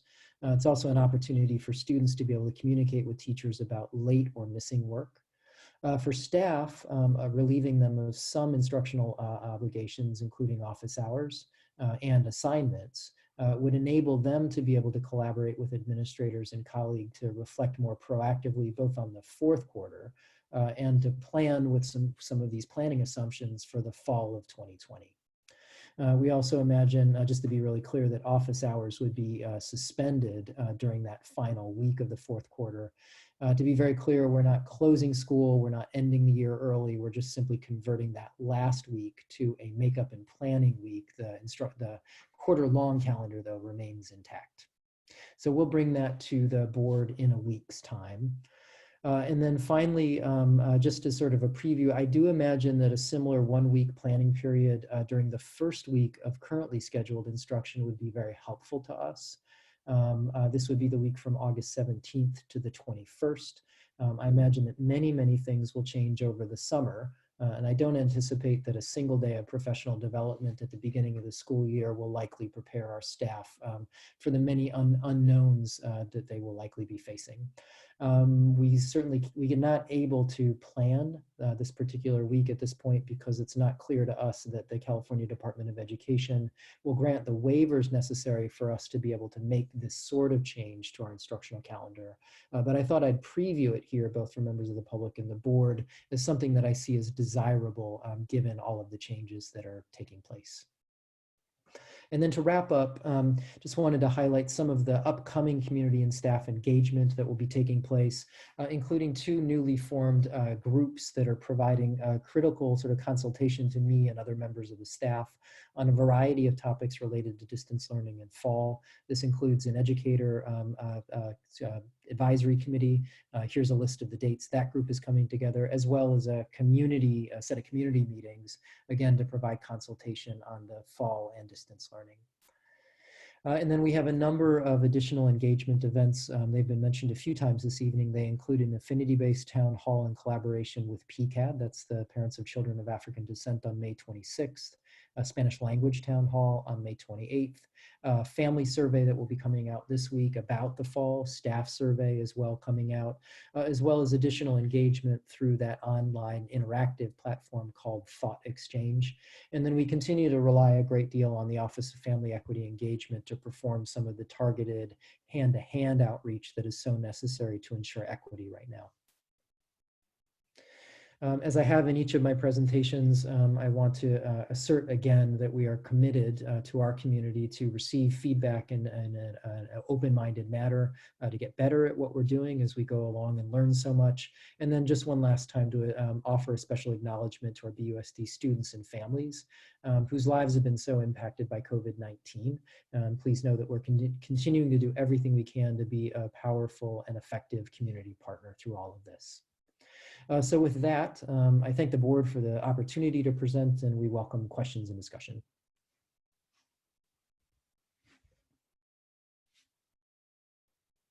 President Appel, you're muted. Thank you. So Vice President Alpert, and then Director Brown, and then Director Sinai. Great, thank you. Thank you, Dr. Stevens, and everyone else who presented. I really appreciate it. I guess I mainly had a comment, and it's not a criticism. It's just a sort of a comment on the framing, Dr. Stevens, of the last couple slides where you were talking about the different groups that are working on these issues, and the title was planning to reopen the schools. Yeah. And earlier you also sort of framed it as reopening, and I guess it's not. And one, it could just be semantics, which is not worth sort of spending our time on given all our challenges. But I think there's something a little more substantive to it than that, which is that we hope that the schools will be reopened, but by focusing on by focusing the request for feedback and input and planning around reopening, that implies to me, because our schools are currently closed physically, it implies that in the fall, things will be significantly different in that way. And to me, that seems like a real unknown. We don't know whether the schools will be able to be open, but what we do know is that they won't be able to be fully open. For sure, we know that. We know that it's not going to look the same as it normally does. And so we know that there will be distance learning going on. We know that because the social distancing requirements that you described require that a number of children, maybe the majority, are not in the schools at any given time. So even if we're able to reopen the schools and have kids there, a lot of kids won't be in school. And so at every level, parents, guardians, and then our staff, I think, needs to be prepared for the reality that there will be distance learning in the fall, and maybe significant, maybe as much as there is right now. Also because of accommodations that we will need to provide for medically compromised students, students with compromised immune systems, and then the transportation issues when only 20% of the kids who are currently being transported to the schools are going to be able to be transported. That could cause really, severe hardships for a lot of families. So I guess my point is that we know there will be distance learning. That's the one thing we know for sure. We really don't know whether we're going to be able to reopen the schools.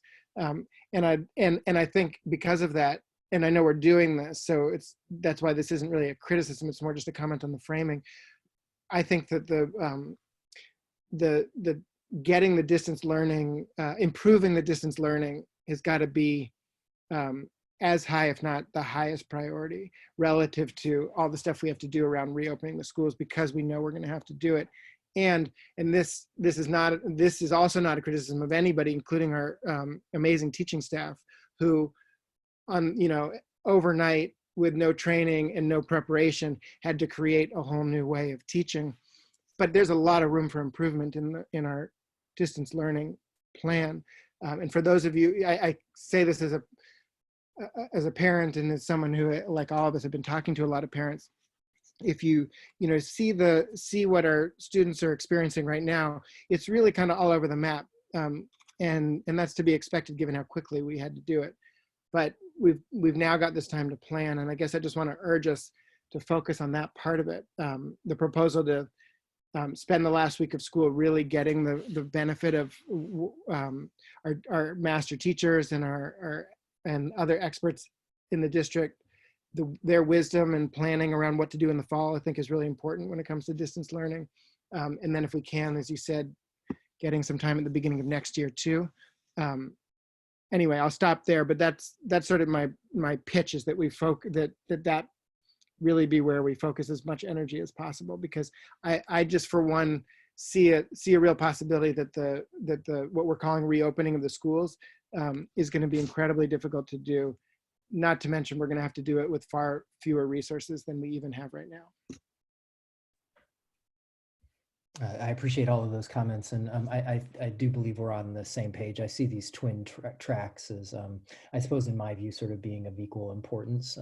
It is my aspiration, of course, that our campuses especially can support the roughly quarter of the students who just aren't participating right now.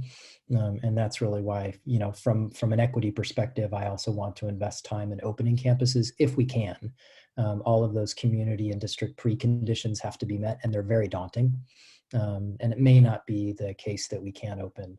But I want to, I am asking staff to spend some time on that topic while we also reflect deliberately on distance learning and make sure it's been improved. You're absolutely right that distance learning will be a key component of our educational program next year.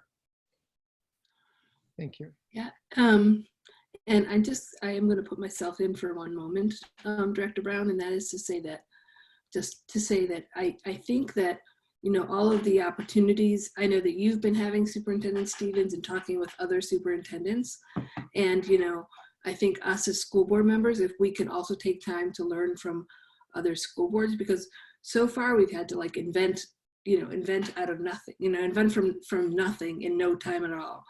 And although, a couple months isn't a ton of experience, I do think learning from folks what they have found that has worked, both within our district and from other places, will be very helpful. I think hopefully it will be helpful for our educators next year. So I would encourage all of you to just take every opportunity you can afford the time for. All right, Director Brown, you're next. Thank you. I wanted to thank Vice President Alper for hitting the nail right on the head. That was actually one of my questions.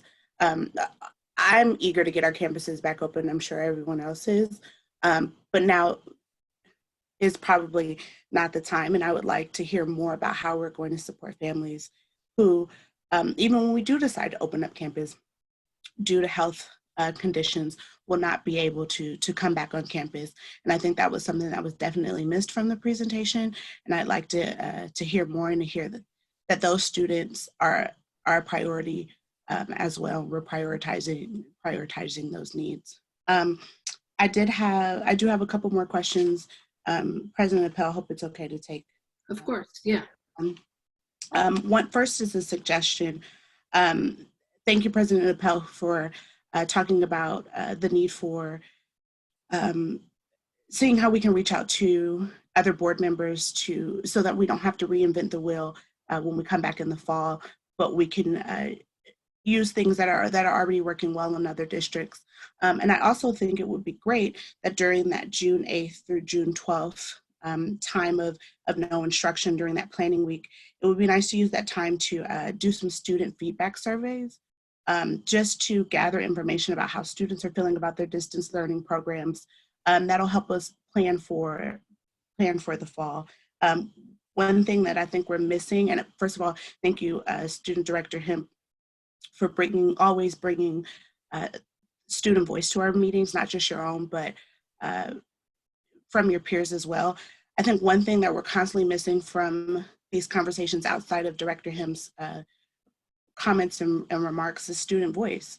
We don't know how the students are feeling about their distance learning programs, and it's about them. And we always have to have a students first mentality.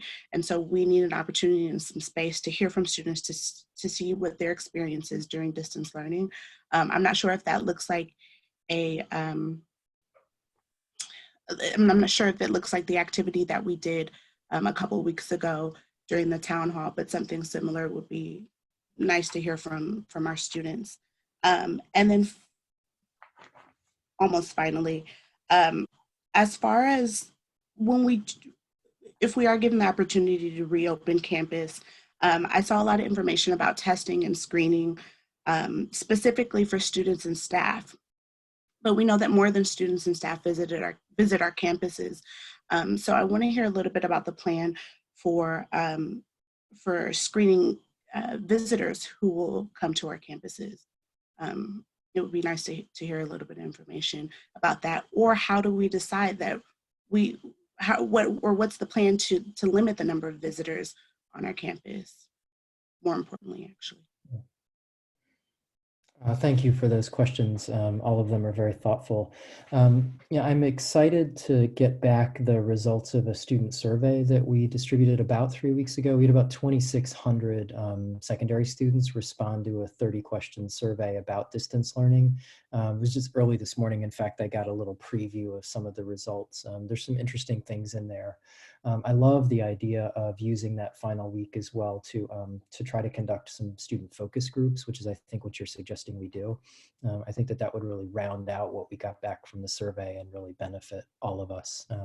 So that's something we'll commit to doing.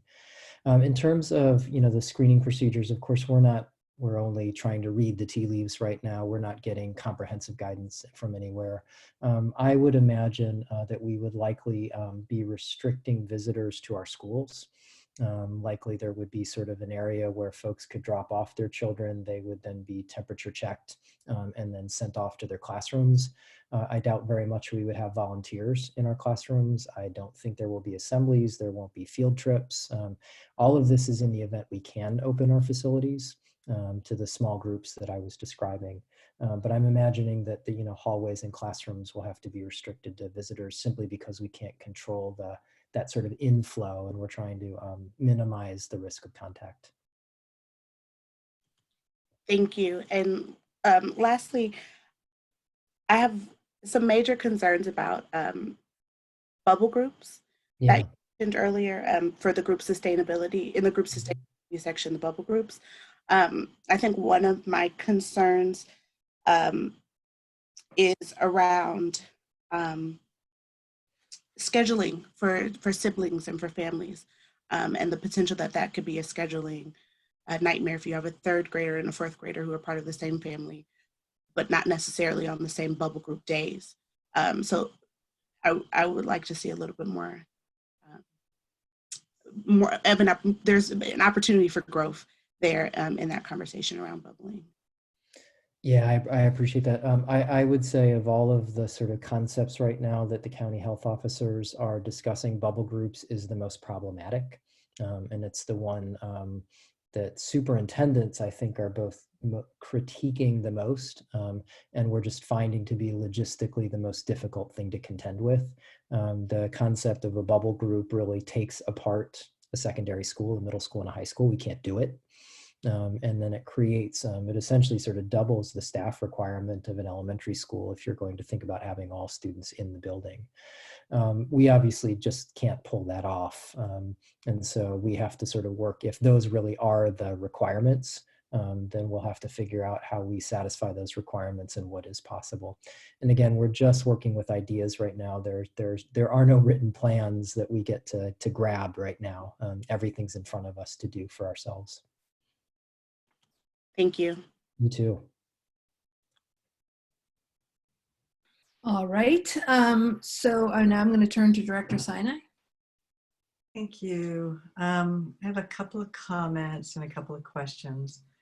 Again, such a heavy lift, and such sincere appreciation. I mean, when you look at each one of those is a whole massive work plan in itself. So just looking at what the human staff time that is required to map out each and every one of those, I mean, just screening at each entry site, you know, is a whole chunk of work. So really appreciated. A couple of questions that I'd like to, you know, more just percolate on versus ask for answers. We know that, you know, it's not business as usual. Next year is not going to be status quo.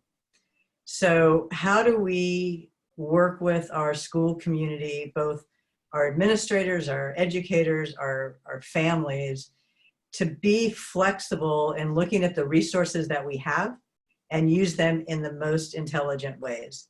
So it might mean that, you know, how do we open school sites or stagger things in a way that doesn't necessarily fill my personal commitment to a particular site, but might there be ways that I do an outdoor classroom at one of our other sites? Or how do we use the Berkeley Adult School or the BTech campus and look at, you know, basically spreading out whatever access to facilities or outdoor space that we have, and kind of be willing to step out of what is most comfortable and do what we think would be best for our students. And that's a real hard one. And, but I think we're compelled to do it because while we're talking about the fall, so coming out of the healthcare field, we're talking about this very likely going through the flu season. That there's going to be waves, you know, and so it's not like, oh, we hit September 30th, we made it through the summer and we're done. So once we start hitting into the winter and it's rainy, you know, if we're not in a drought, you know, then the question of outdoor space becomes much more limiting. So just, I think the question of how do we ebb and flow and have some flexibility, and I think it goes to where Vice President Alper is, you know, kind of hang our hat on the distant learning and use our brick and mortar in the best way we can, knowing that in-person education might not be the best use of our brick and mortar sites. It might be the socialization, it might be the engagement, and we use the distance learning to robustly do the education piece. You know, I think we just need to think kind of creatively around that stuff.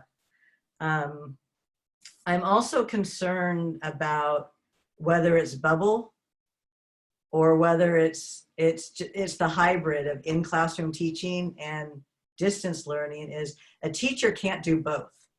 You can't create a whole curriculum in the classroom and simultaneously deliver and develop a distance learning curriculum. So then it becomes a question of how do we job share?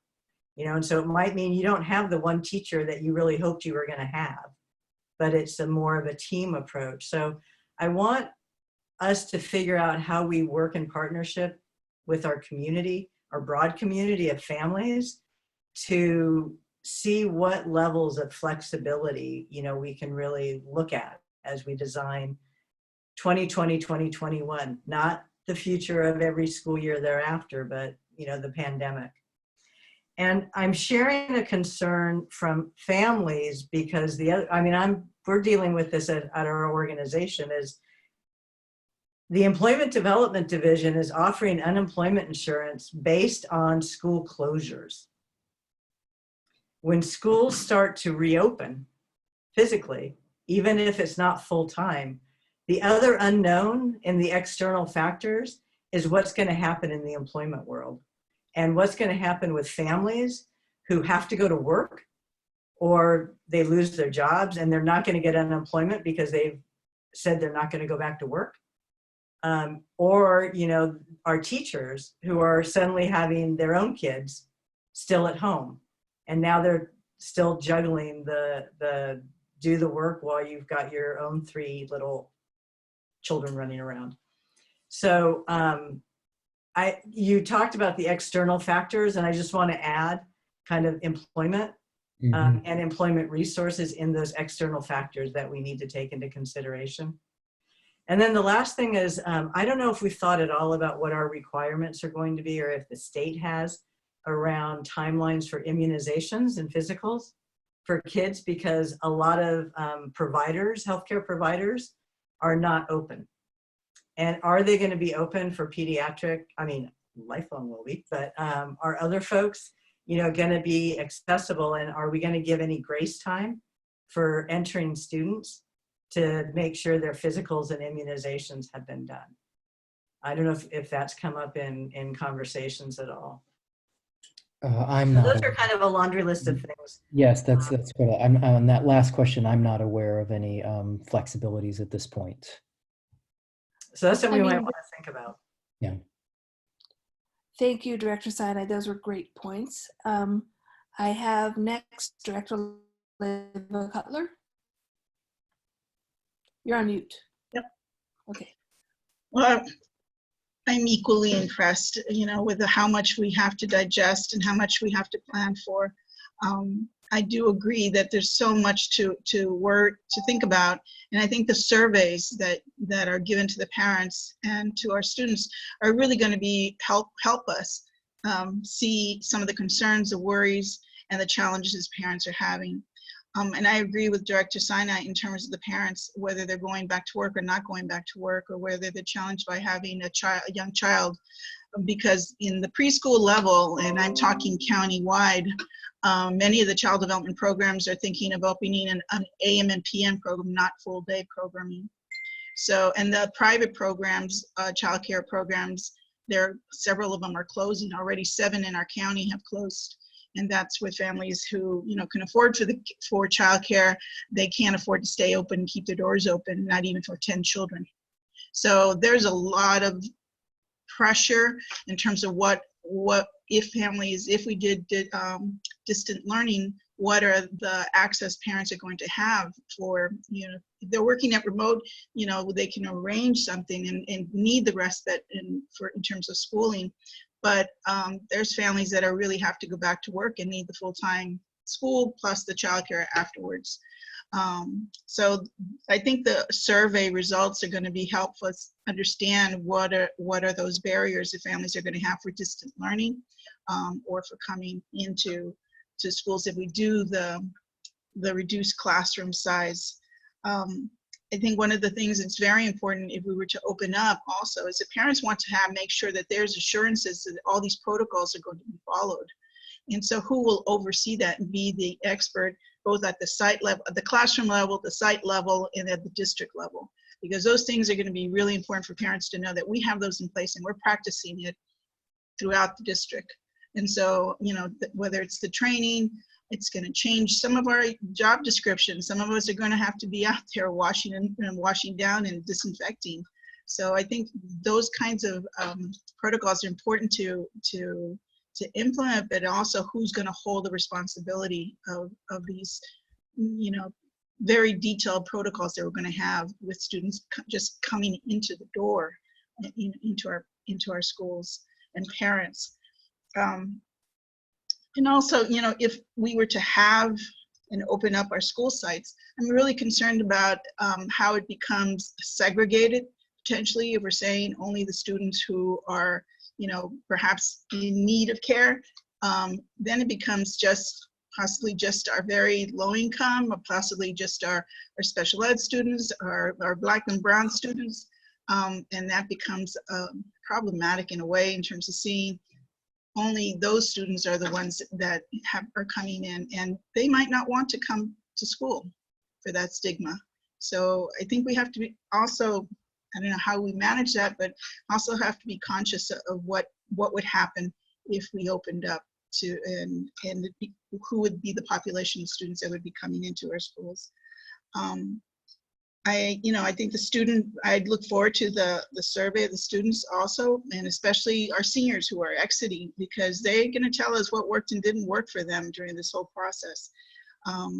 And, you know, it's just, I definitely think we, as Director Alpert said, that we need to improve and work even harder on the distant learning if that's the pathway we're going to take, because I think teachers and principals will appreciate that we've infused them with more information and skills and how to be confident, because we're all have been learning. There's probably just a handful. I know I'm still learning how to do this.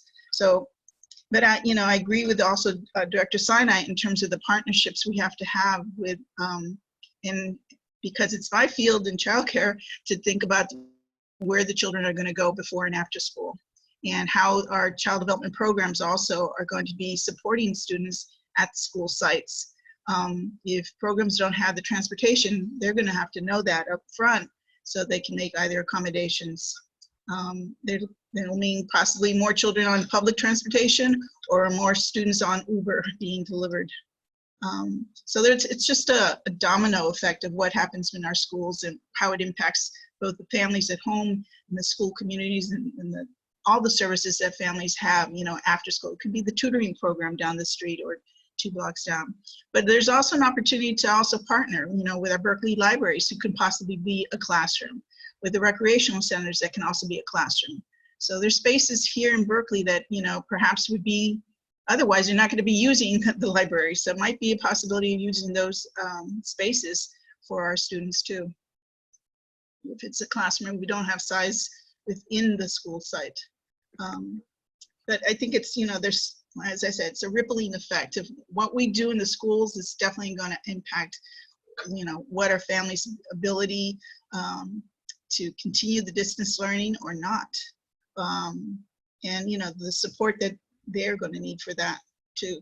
Because it's also, you know, supporting families in how to help and support their students. Some students don't even have the space. You know, they're on their beds or they're on their couches or in a corner or in a closet.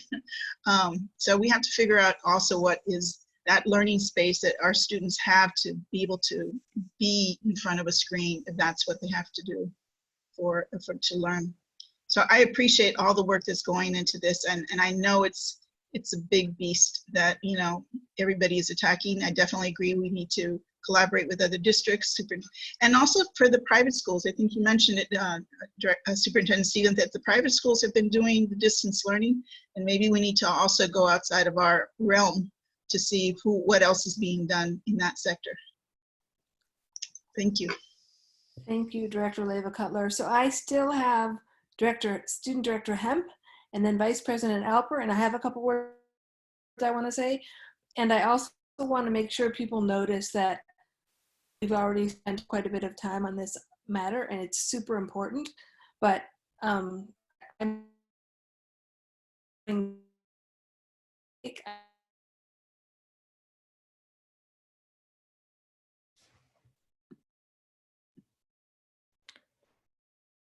President Appel, we're not able to hear you right now. okay, I'm so sorry. This room is like clearly isn't giving me the best light technology. Can you hear me now? Yes. Okay, so next we'll have Student Director Hemp, and then Vice President Alper, and then I have a couple things I want to say, and then I'd like to move on to the next item. Thank you, President Appel. I just wanted to take a second. I didn't want to take too long because of, timing, but thank you so much, Dr. Stevens, for putting in the effort for this presentation. And, what you said earlier, I really appreciated that. And I also just wanted to take the time to appreciate Director Brown for what she said as well. I really do think that it's important to listen to students, and I will definitely advocate that if you have any in your life, just, one conversation can really, speak a lot to what kids are going through right now. I think that there is a lot that isn't reflected in data, just in terms of mental health and motivation and just overall happiness right now. So I really do appreciate those words. So thank you guys, and thank you, President Paul. Thank you, Student Director Hemp. Vice President Alper?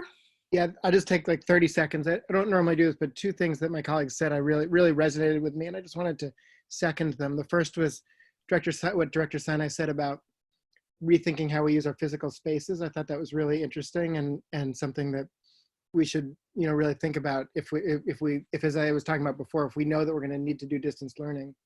Well, anyway, she said it, so I don't need to repeat it, but I thought that was really interesting. And what Director Leva Cutler said about the stigma for kids on campus if we reserve in-person learning only for the kids who we've been having trouble reaching.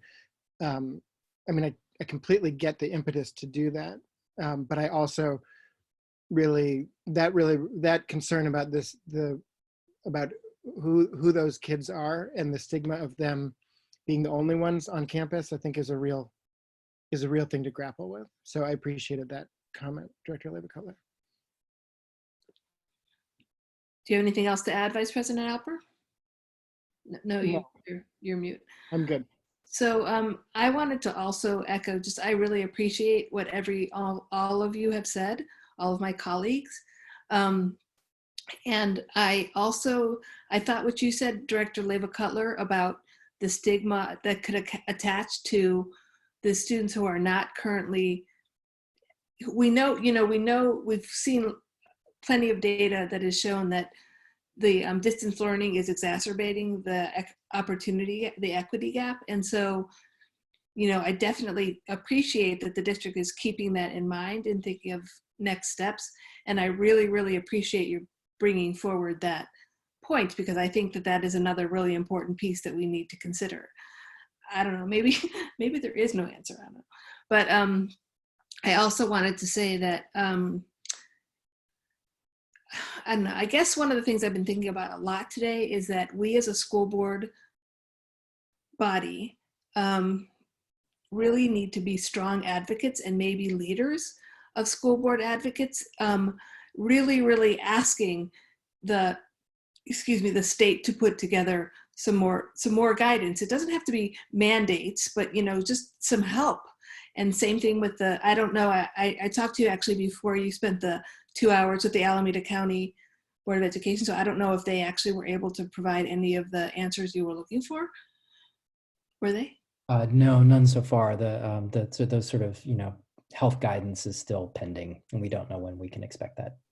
And, I asked the same question when I was on this California School Board Association meeting, just about, where's the guidance? And I think that the vice president of the CSBA did say something about, there's a lot of groups are discussing things and there's going to be some guidance in like 2 weeks. But, meanwhile, we're putting together our budget and trying to make our plans for next year now, and we're not alone in that. This was all of the Alameda County school boards members. So, and everybody is struggling with this. So I do think, I don't know if anybody, I know I have plenty of time right now because I don't have a day job, but if anybody else is also interested in figuring out how we can be those leaders for advocating to the state, I would be really interested in talking that through with one of you, because I feel very strongly that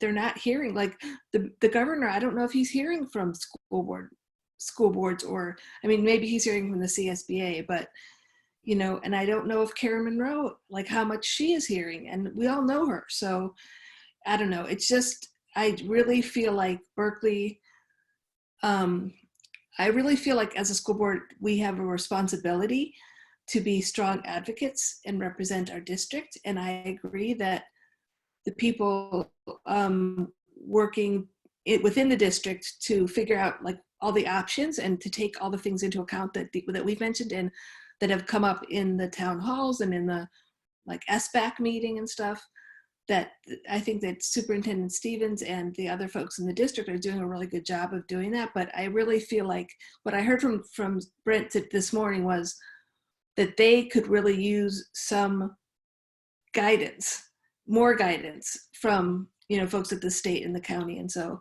I really, really feel like we as representatives and people in the political system, we really need to advocate on behalf of the school district. So if anyone is interested, oh, Director Brown, were you raising your hand that you want to do that with me? That would be so fun. I can't hear you. That was the point. No, sure, that would be great. That would be great. But I do have a quick, very quick. And I'm sorry, I don't want to be the person to, you know, open up this can of worms, but I think there's something important that's missing from the conversation that may be some potential costs for the district. I know that we think of our teachers as superheroes because they are, and all of the work that they've been doing to recreate create supplemental curriculum along with the teacher leaders. But the curriculum that we currently have doesn't do well in supporting distance learning.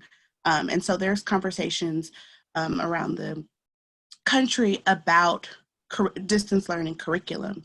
And that may be, you know, a potential challenge for us in regards to purchasing curriculum that supports distance learning. I know we have our teacher leaders and they're doing great, and our BUSD teachers are doing great as well, but that's another conversation that we may have to have in the future. So I think that's something that we definitely need to keep in mind and something that we haven't been talking about.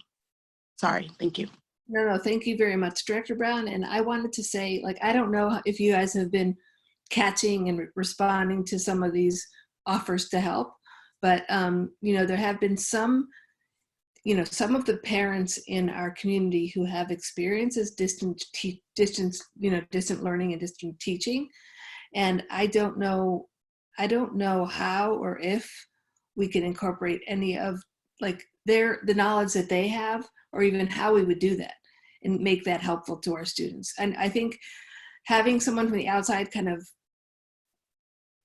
get too muddled in it would be probably not helpful, but I think it would be great to think of how, you know, how we could incorporate some of that,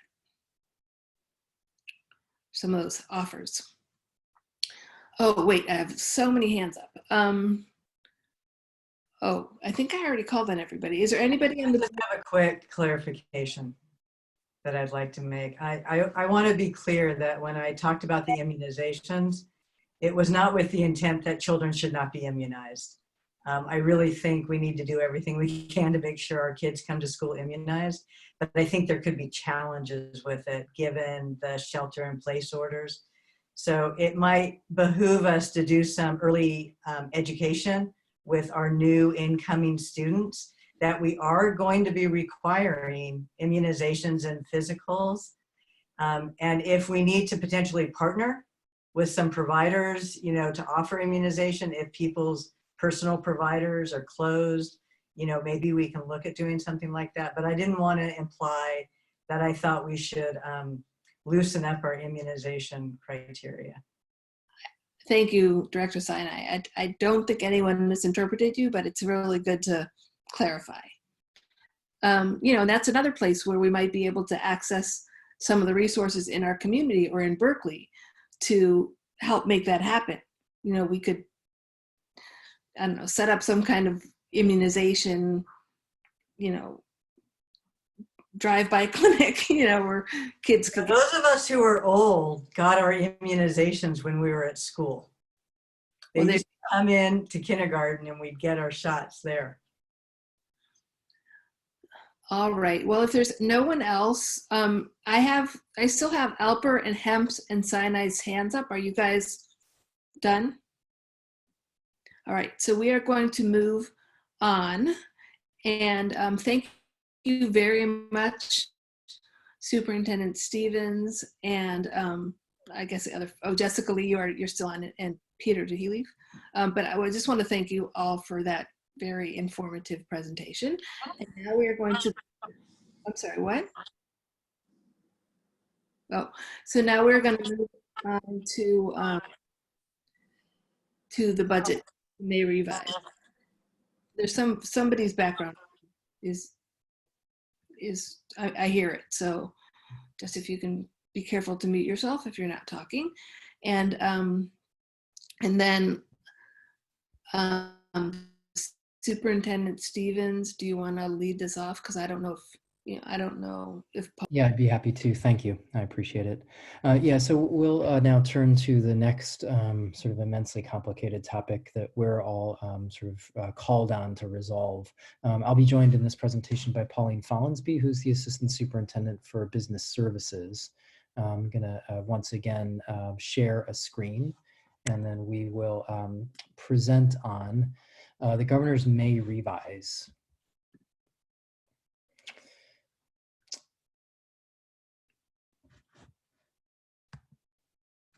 So where we hope to go in this presentation is just to review previous suggestions for budget reductions, then provide an update on the May revise. Pauline Follansbee will walk the board, members of the public, through a series of slides that sort of dissects the May 14th budget proposal.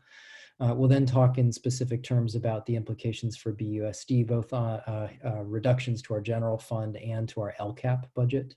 We'll then go provide sort of a conceptual overview of some additional budget strategies that we may be able to employ to balance our budget, and then talk a little bit about timeline. So the last time that the SBAC met, the SBAC stands for the Superintendent's Budget Advisory Committee, was on May 5th.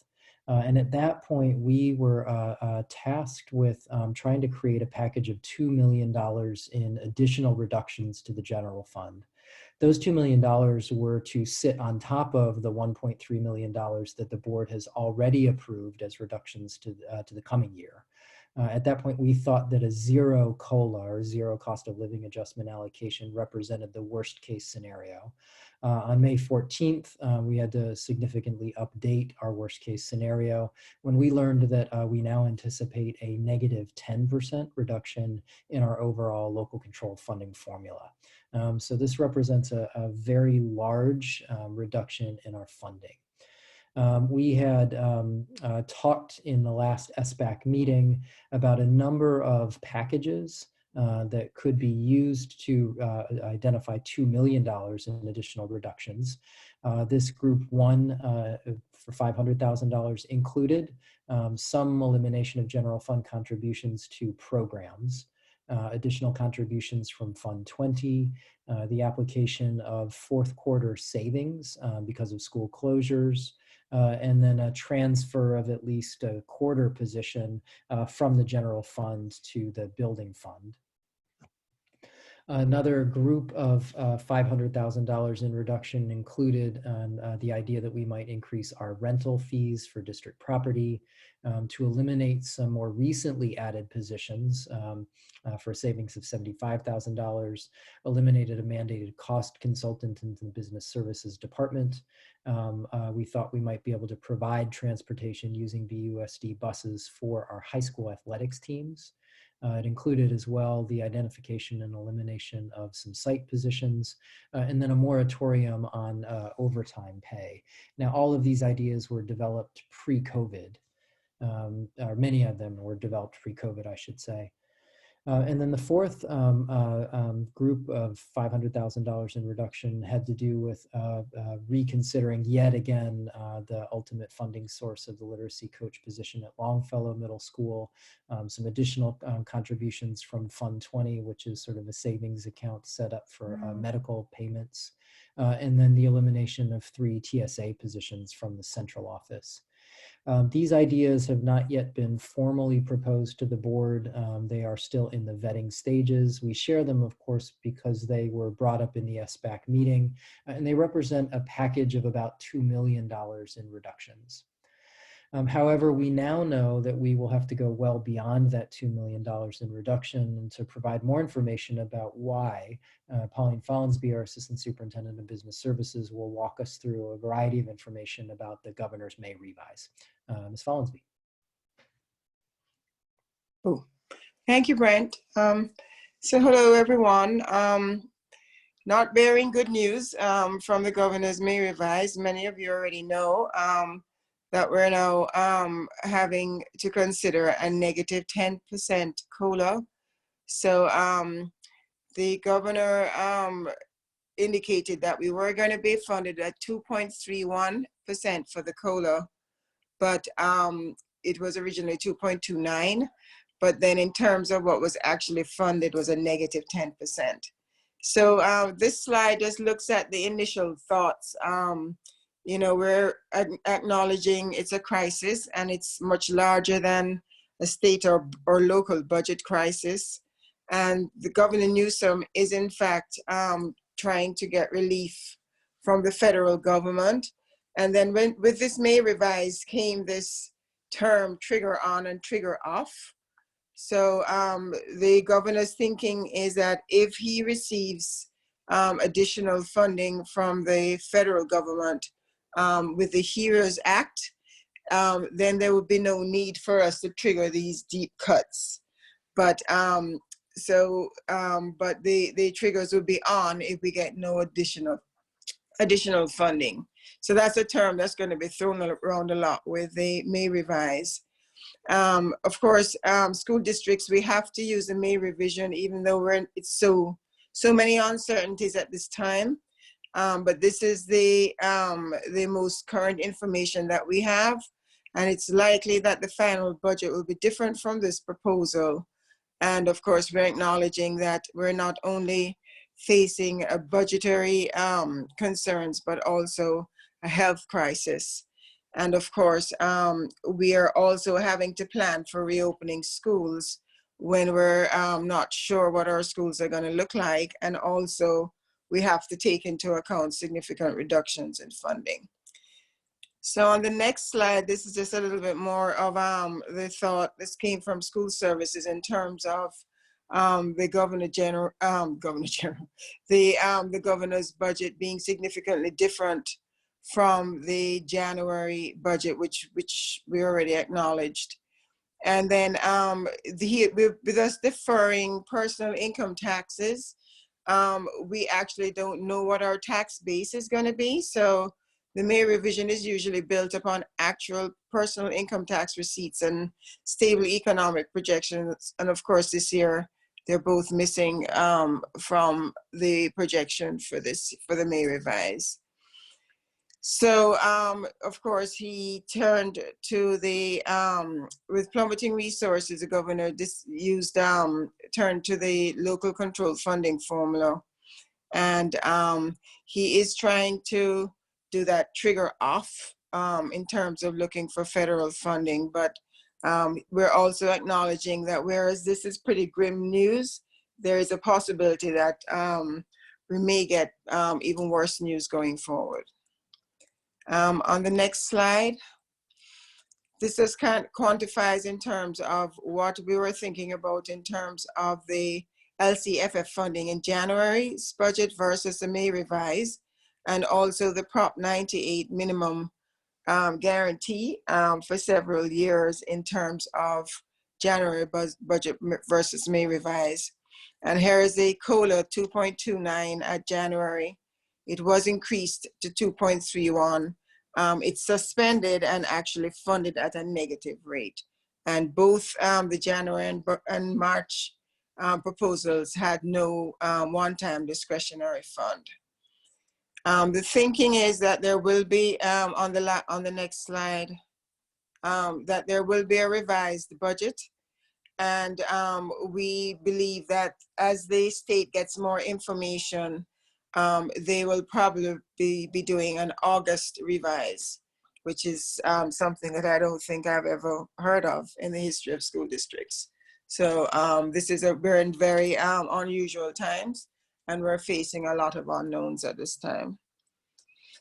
So in terms of the next slide, this is a great representation of what this means for our funding in terms of what we were projecting, and then what the reduction is actually, how it's actually impacting our funding by grade span for LCFF funding. And again, just in the little box above that orange bar, you can see there's the triggered off terminology again. So if we get additional state funding, we will be funded at the base grant. For K3, you'll be funded at $7,880. However, with a reduction, you can see that goes down to $7,092 per ADA, and for each grade span is a significant reduction, which I will talk about on the following slide. So on the following slide, what does this, the following slide actually talks about the grade span adjustments. They're also impacted by the reduction. So even after adding our grade span reduction, our grade span adjustments for smaller class sizes as well as career technical, we're up, that bumps us up a little, but we're still significantly less than we would have been without the reductions.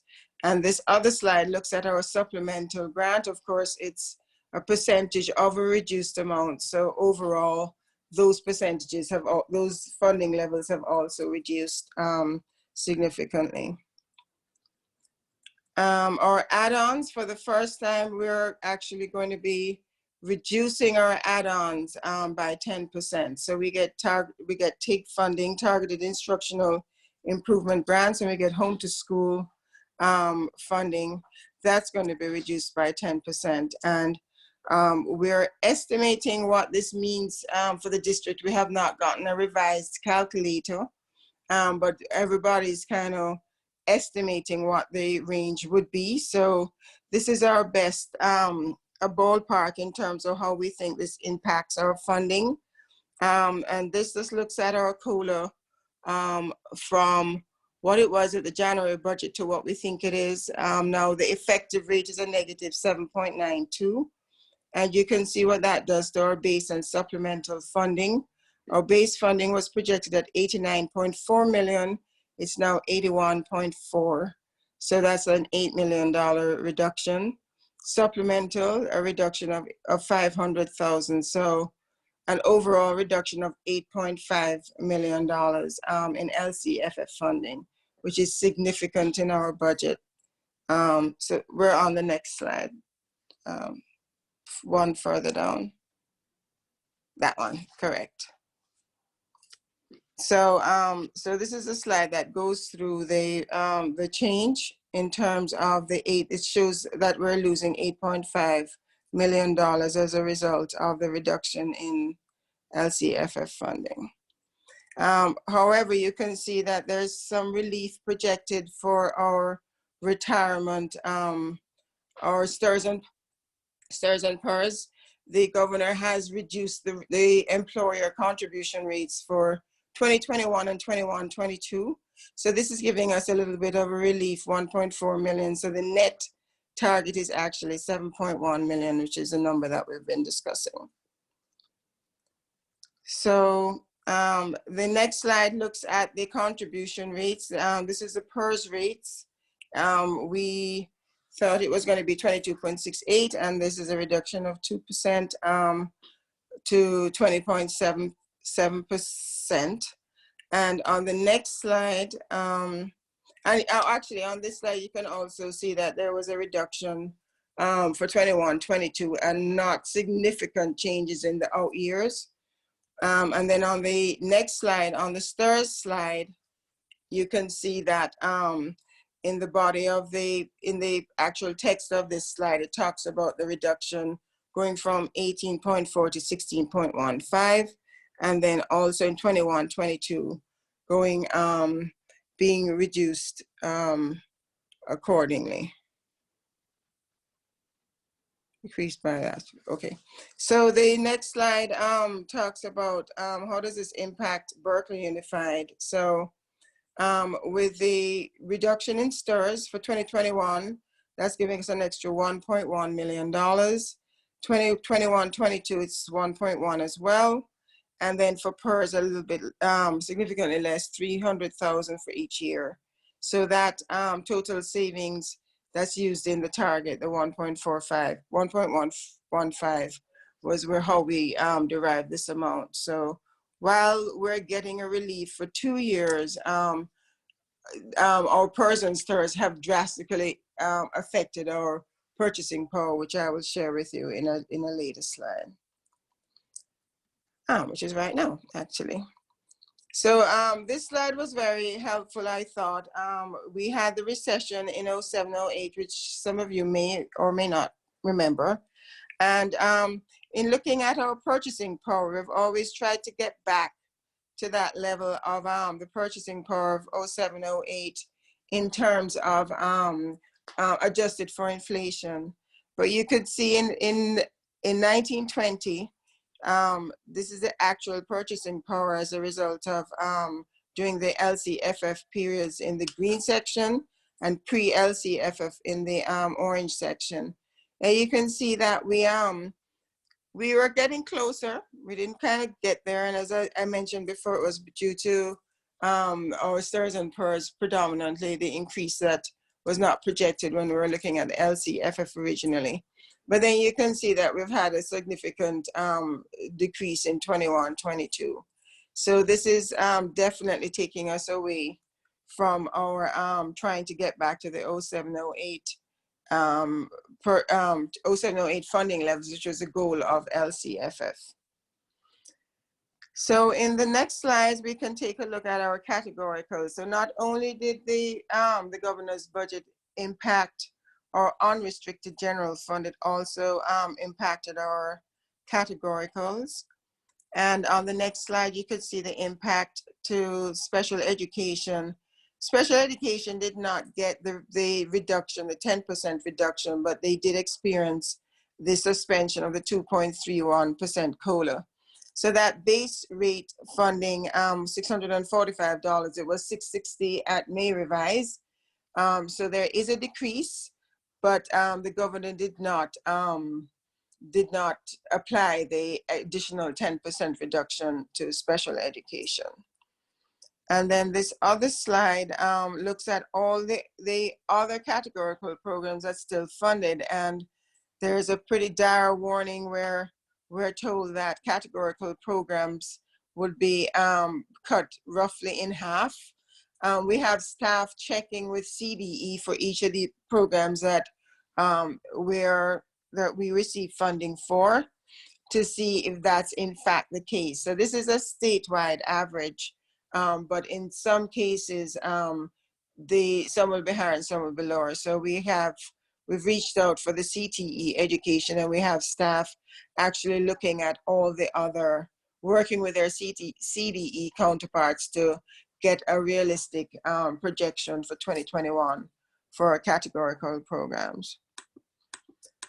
And the next slide just mentions again the governor's reliance on our HEROES Act to eliminate the funding, to eliminate the cuts.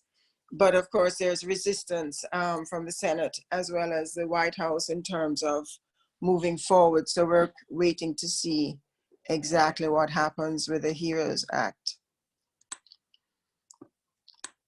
And then the following slides looks at LCAP in terms of the new template that's being developed. And we expect the template to be available in the summer of 2020. And of course, as we know, the LCAP deadlines have been extended. And that's now going to be from July 1 to December 15th. So with the new template, we'll be able to start working on our LCAP and have it ready for the December 15th deadline. So this other slide, so the next slide on deferrals. Okay, so the governor has proposed several methods in terms of trying to meet the shortfall. And of course, he's reintroduced deferrals. So here we go again. That was a very popular ploy in 07, 08, 08, 09 during the recession during those years. So where in 1920, there is going to be an impact due to the COVID-19 that's going to impact cash flows, but he's not reducing our budget in 1920. He's in fact using deferrals to defer cash flow for about probably 10 days in 1920. And of course, he's also going to be deferring from 2020 to 2021. So that's going to impact our cash flow.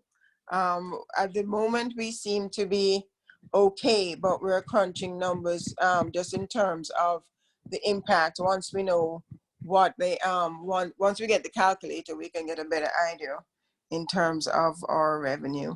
But the board may remember that we did bring an item in terms of interfund borrowing, which is what our county ACOE is recommending, either interfund borrowing from other funds or borrowing from ACOE or using ACOE's TRAN, which is a short-term loan borrowing mechanism. So so the next slide talks about the local relief measures. So there are some measures that the governor is offering. You can apply for an exemption from a deferral if it's going to create a hardship. There is the Stirs on Behalf for RRME. That doesn't help us because we use our parcel tax maintenance fund to meet our requirements. But there is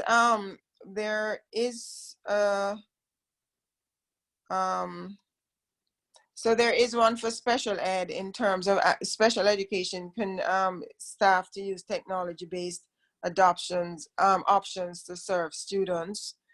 And I think that's it in terms of what applies to us. And then what's interesting on the next slide is what the flexibility options that are absent from the May revise. There's no talk about reducing the instructional year or minutes without a penalty. The ADA hold harmless provided in 1920 through 2021. That's not being offered either.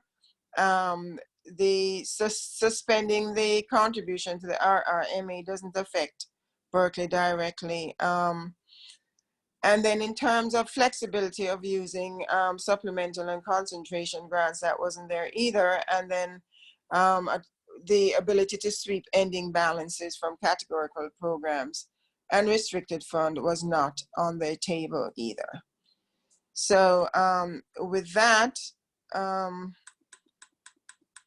that ends the presentation on the budget, and we are in definitely a pretty bad way, pretty challenging time. So I'll turn it back over to Brent. Great. Thanks, Pauline.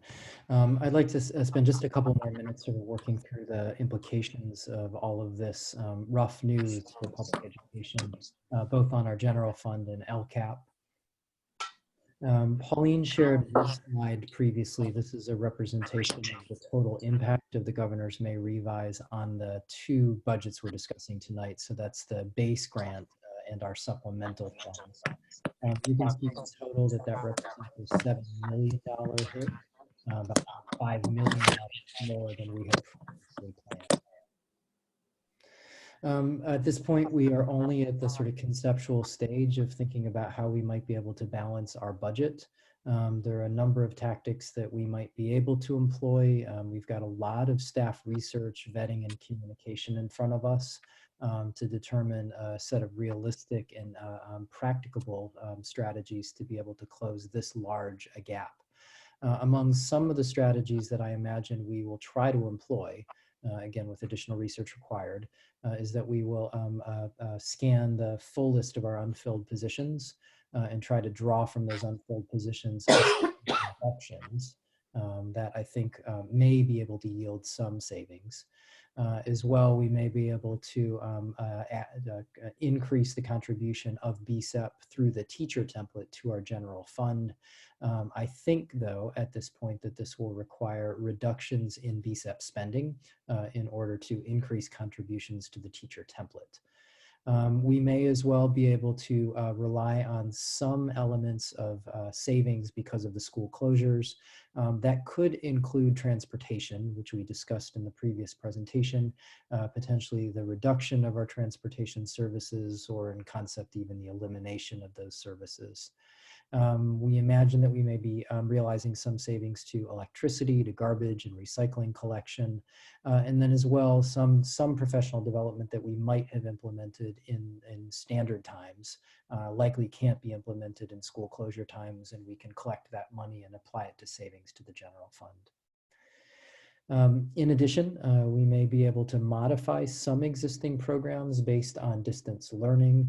This is, I think, really at the concept stage, and we'll have a lot of work in front of us to think where we may be able to affect either reductions in contracts or reductions in staff based on what we anticipate to be our distance learning needs moving into the future. We can as well reduce or eliminate extended hours for some or all staff because some of the work typically performed on extended hours will simply not be possible. I think we'll have to put on the table the idea of staff furloughs as one of the strategies that we may need to be able to balance the budget. And then we may as well have to contemplate either a complete or a partial hiring freeze. Some combination of these strategies may be able to yield the kind of savings that we're talking about. In several of our committee meetings this week, we offered this hypothetical scenario.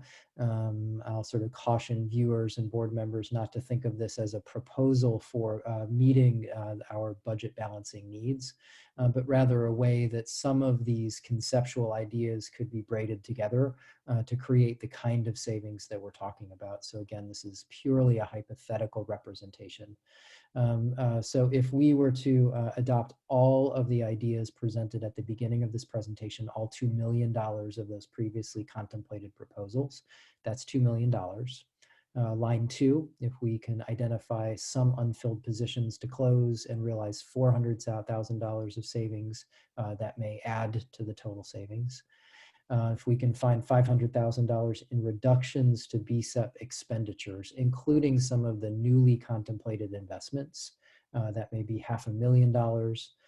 Savings, if we're able to realize $2 million, that's probably an optimistic projection, but if, that's potentially a large contribution.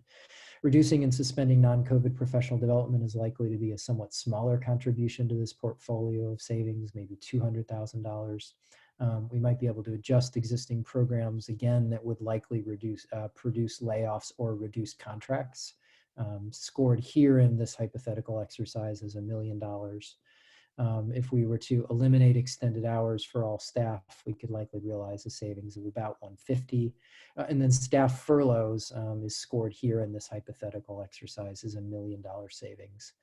So all of this sort of combined, which would certainly involve a reduction in many services, might get us to the $7 million.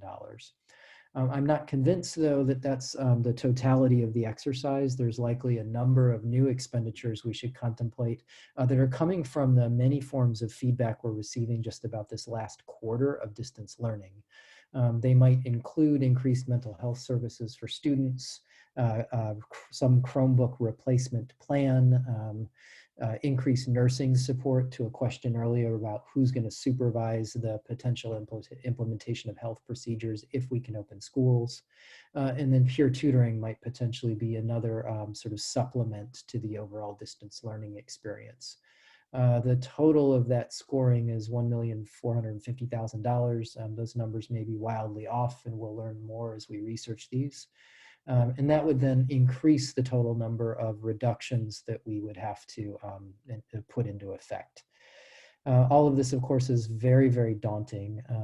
Just to sort of to put all of this in scale, the last 3 years of board-approved reductions have been about $5 million over those 3 years. We're now contemplating about probably an $8.3 million reduction in our general fund over a single year, and a $1 million reduction in our LCAP fund over a single year. To talk about LCAP very specifically, it's very difficult to contemplate where we might be able to make those savings.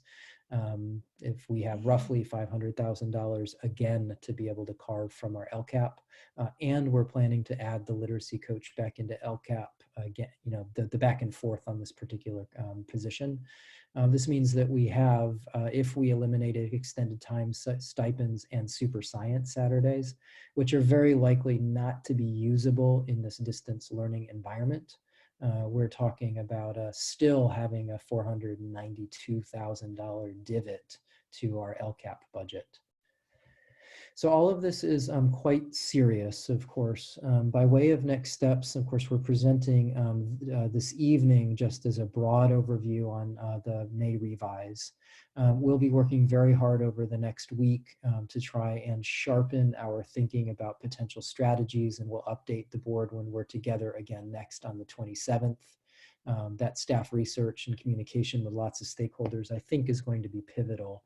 We'll then pull the SBAC meeting together again, SBAC meeting the Superintendent's Budget Advisory Committee together again on June 2nd, and then likely bring a revised and sharpened set of potentially recommendations to the board by the time we're meeting on June 6th. Critical to all of this, of course, is that we have the hope that there may be some federal relief on the way.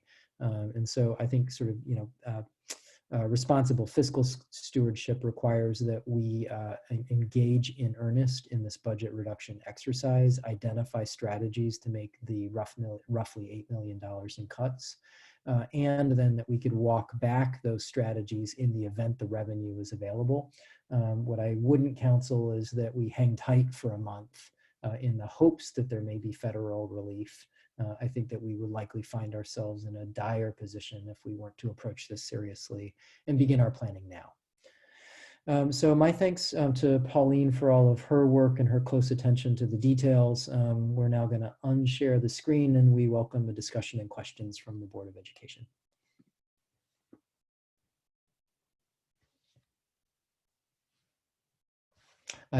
President Appel, you're muted right now. Okay, that was a lot. Thank you so much. I'm sure there are questions on that, but I'm going to start with Vice President Alpern. Yeah.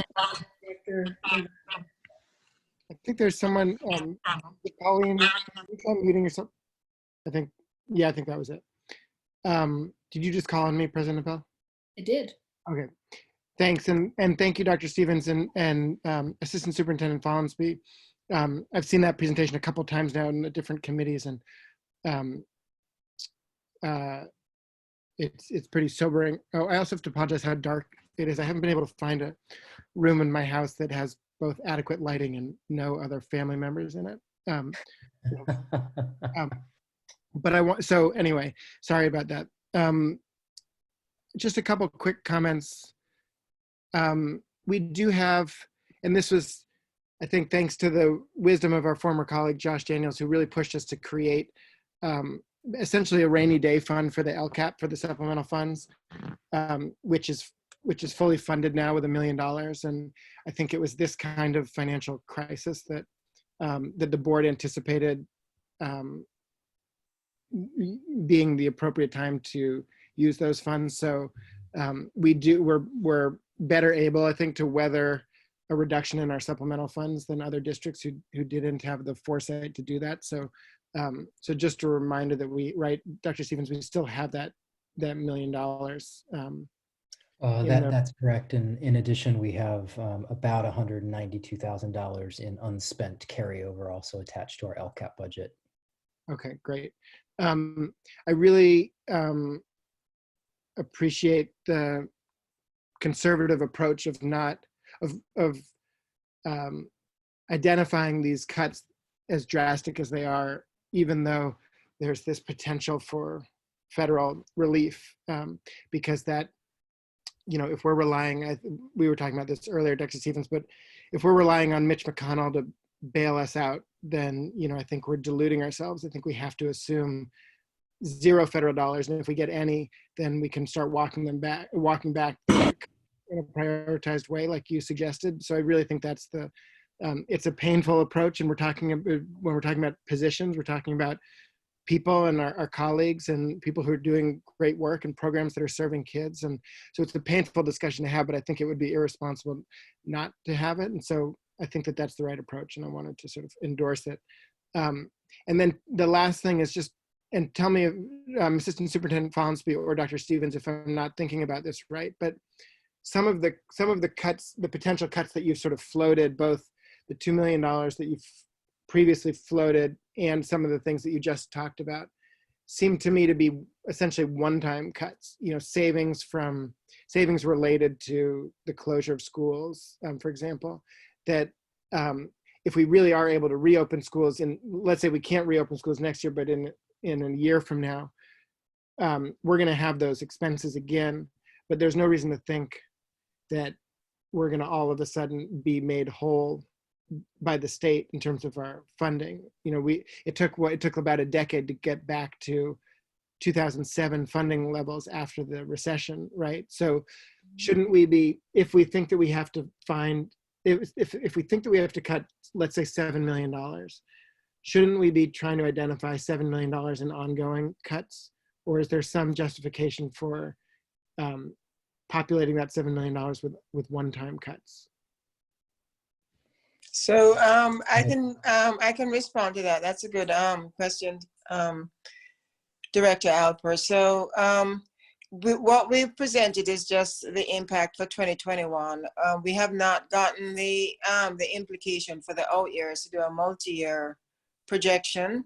We're hearing that there may be a 0% COLA for the out years, but we're not sure what that's going to do to funding.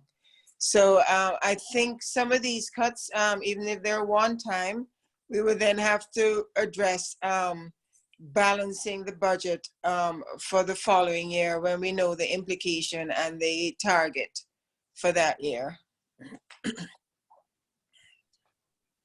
Okay. And I would sort of generally add that I don't know that there's a sort of precise science to the use of one-time funds versus ongoing cuts. I think it would be folly to try and fill the gap entirely with one-time revenue. We would then be setting up ourselves essentially for double the reduction if this continues. Yeah. So I think striking the right balance, applying some savings while also realizing ongoing savings is meaning finding savings from school closures, as an example, might be a portion, but it certainly shouldn't represent the bulk of what we're trying to do. So I agree completely. Okay, thanks. I also wanted to add to that I think for right now, also because it's just so sudden and it's so soon, I think that the superintendents, I think that the Assistant Superintendent Follansbee and Superintendent Stevens are doing a really, I'm sorry, Deputy, what, I always forget your title. So anyway, I think that you're doing a smart job of, for now, including in this some short-time funding sources, because then we will have we'll have all of next year to kind of have a solid understanding of where our economy is and kind of what resources are going to come and what resources aren't going to come. And I just think it's so uncertain now. And decision makers, policymakers like us, or, at a higher level, they're also they've never been here before either. So I really think that that's true. I think it's true that we need to be concerned about not using, at some point we have to make if we have to make the cuts, they're going to have to be from longer term funding sources. But I do think that it's actually very smart to do this now, for no other reason than we just don't know where we're going to be in 6 months. So I'm sorry, I just kind of stuck myself in there, but I wanted to call on Director Leva Cutler and then Director Sinai. Thank you. Now, this is indeed a very difficult budget and difficult decisions to make. In hearing, and I thank you, Superintendent Stevens and Assistant Superintendent Follansbee, for all this information that you've collected and presenting to the board and to our parent community. In hearing about the relief that the state is giving to PERS and STIRS, are they giving that same relief in terms of reduction for the employee in terms of their contribution, or it's just for the school district? What I heard was just for the employer rates. Nothing was mentioned about a relief to the employee rates. I think that's correct, Pauline, and I think that it's because they were going to be increasing it every year, and so they're basically holding on those increases. For the employee? No, for the employer. No, my question is about, are the employees also getting a reduction in terms of their contribution rate? I haven't heard that in any of the sessions I've been. Is that what you're saying too, Pauline? Yes, correct. That's what I was saying. In terms of one of the things that I've been thinking about that are happening in our classrooms is that teachers are going to have to remove furniture from their classroom desk, and storage space at our school sites is going to be at a premium. Is that something that you've thought about too, in terms of where we're going to, if we have classrooms at the school sites, that furniture would have to be removed? That doesn't mean that we clustered all the desks in one corner in the classroom, but that we actually store them away. So in the event that we can reopen our schools, I imagine that yes, we're going to have to remove furniture to maintain social distancing. We don't have a plan for that yet. I think we all understand we're talking about removing roughly half the furniture. Where it goes right now is a question we still have in front of us.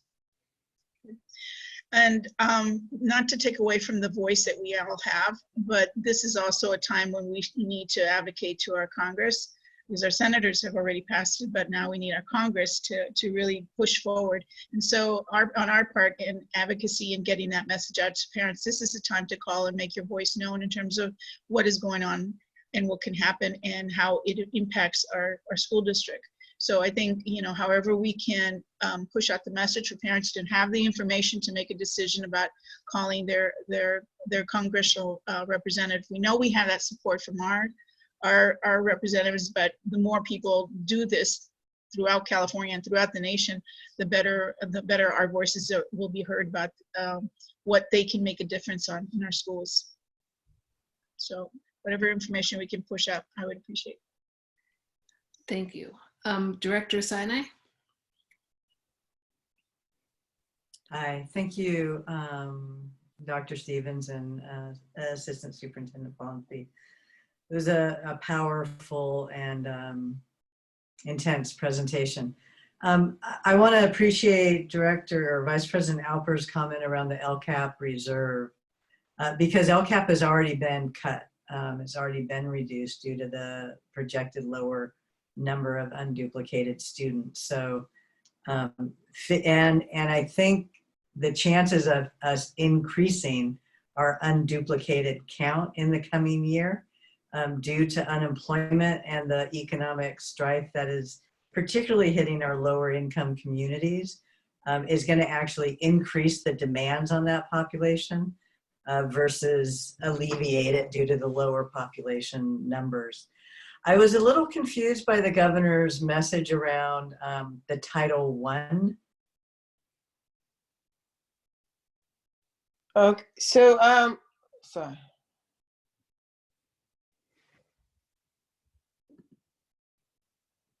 Julie, you sort of broke up. Director Sina, you're muted somehow. I don't remember. That there's a bipartisan Senate initiative now that is counter to Congress Speaker Pelosi's. That is $500 million versus $1 trillion. And so much of the money that goes to local government, I've heard education, but is it going to be a battle at a state level on how much of the money goes to cities, counties, and education? Do we know, or is there percentages that are actually, talked about? Because I'm nervous about if what we're going to do is end up battling it out with the cities and the counties. Assuming something passes. Yeah, Correct. What he mentioned in the May revise was the CARES funding, and that's carefully allocated to school districts and other agencies. So we already know what we're getting for that CARES funding. But in terms of additional funding, I'm not aware of any other discussion on that. So of the CARES funding, I'm sorry, because there were a lot of slides. Was that in there? No, the CARES funding was not in there. The CARES funding, we have pretty much used that funding for PPE for 1920 or for getting schools back up and running. So that was $628,000, but we had already shared with SBAC our ongoing costs for COVID. So we were getting some AB 117 funding, that's 164,000, but that funding is pretty much spoken for in terms of supplies and getting schools fully stocked for PPE, as well as other costs.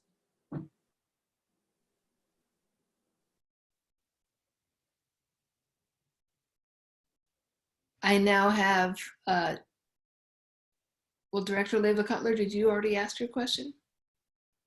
You did? Okay, so now I have Director Brown. Thank you so much, Associate Superintendent Follansbee and also Superintendent Stevens for your presentation.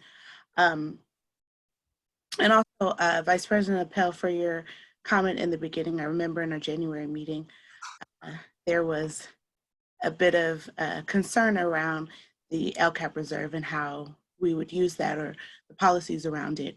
And I'm so happy that we made a decision to be at a standstill where we are, because it's going to definitely support us, or hopefully support us now. One thing I wanted to add, and I've already mentioned it tonight, but I just want to add it again to make sure that it's emphasized. In the portion where there's the hypothetical scenarios for new needs, I again want to just emphasize some potential associated costs with curriculum, and want to make sure that that's highlighted. Thank you for that. That's something that we're going to look into. Thank you. Great. Do you have any other questions, Director Brown?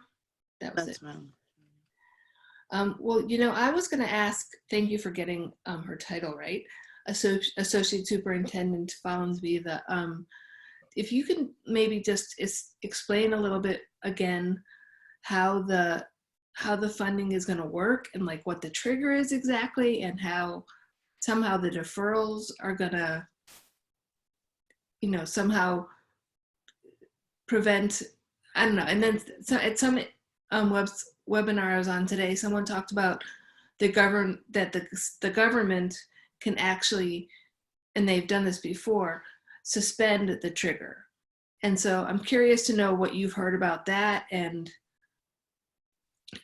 because I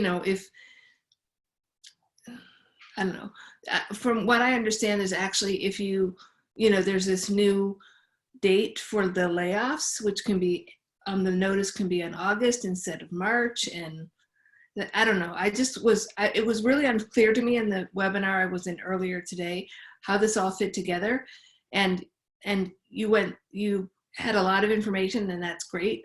I feel like I'm pretty good at this stuff, but I don't understand exactly how that funding is going to come in and how us having to wait to get the funding, it could potentially have, you know, a negative impact on how many choices we have.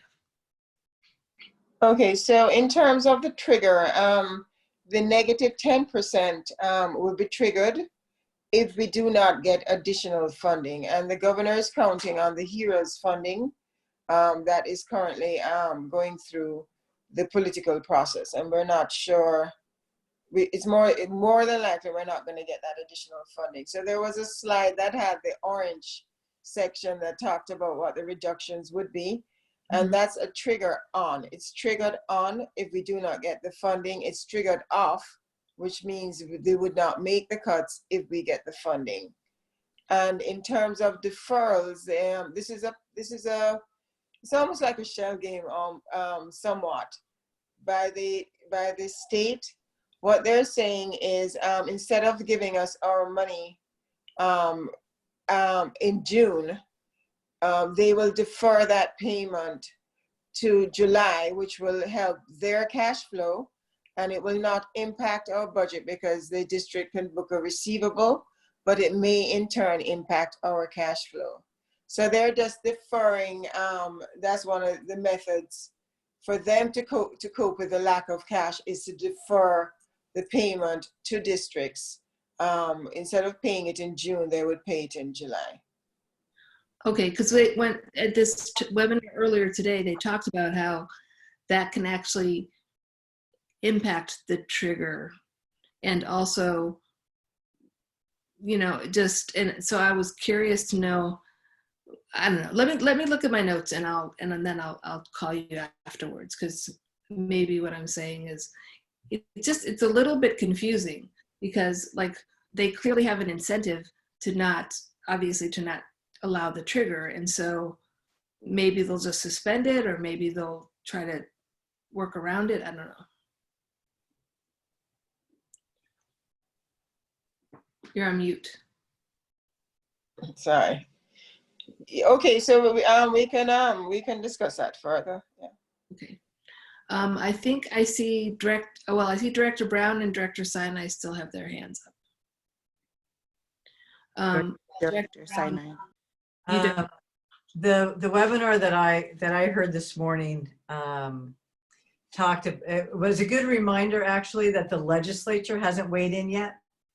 So, you know, the May revise is the governor's proposals. And I think what I remember, President Appel, is them saying that the legislature could make decisions around the triggers or the percentages. So I think following the May revise, but also looking at what the ed committees and the budget committees are doing at the same time at the state level is important for us to be tracking. Yeah, I just heard two different things. So I did hear the legislatures, that's why I said they've suspended it in the past. But anyway, I think, like you said, these are all things we need to track, because, you know, like there's going to be this big economic crisis, and the schools are really important to, if for no other reason than to care for our kids where their parents work. But anyway. So let's see, Director Brown and Director Sinai, you've already asked your questions, right? All right, Superintendent Stevens, do you have anything else that you want to add? No, we both appreciate the opportunity just to share all of this information. I know that there's a huge amount of detail. I just wanted to remind everybody we have an awful lot of analysis in front of us. We're committed to coming back to the board and trying to make this process as transparent as possible.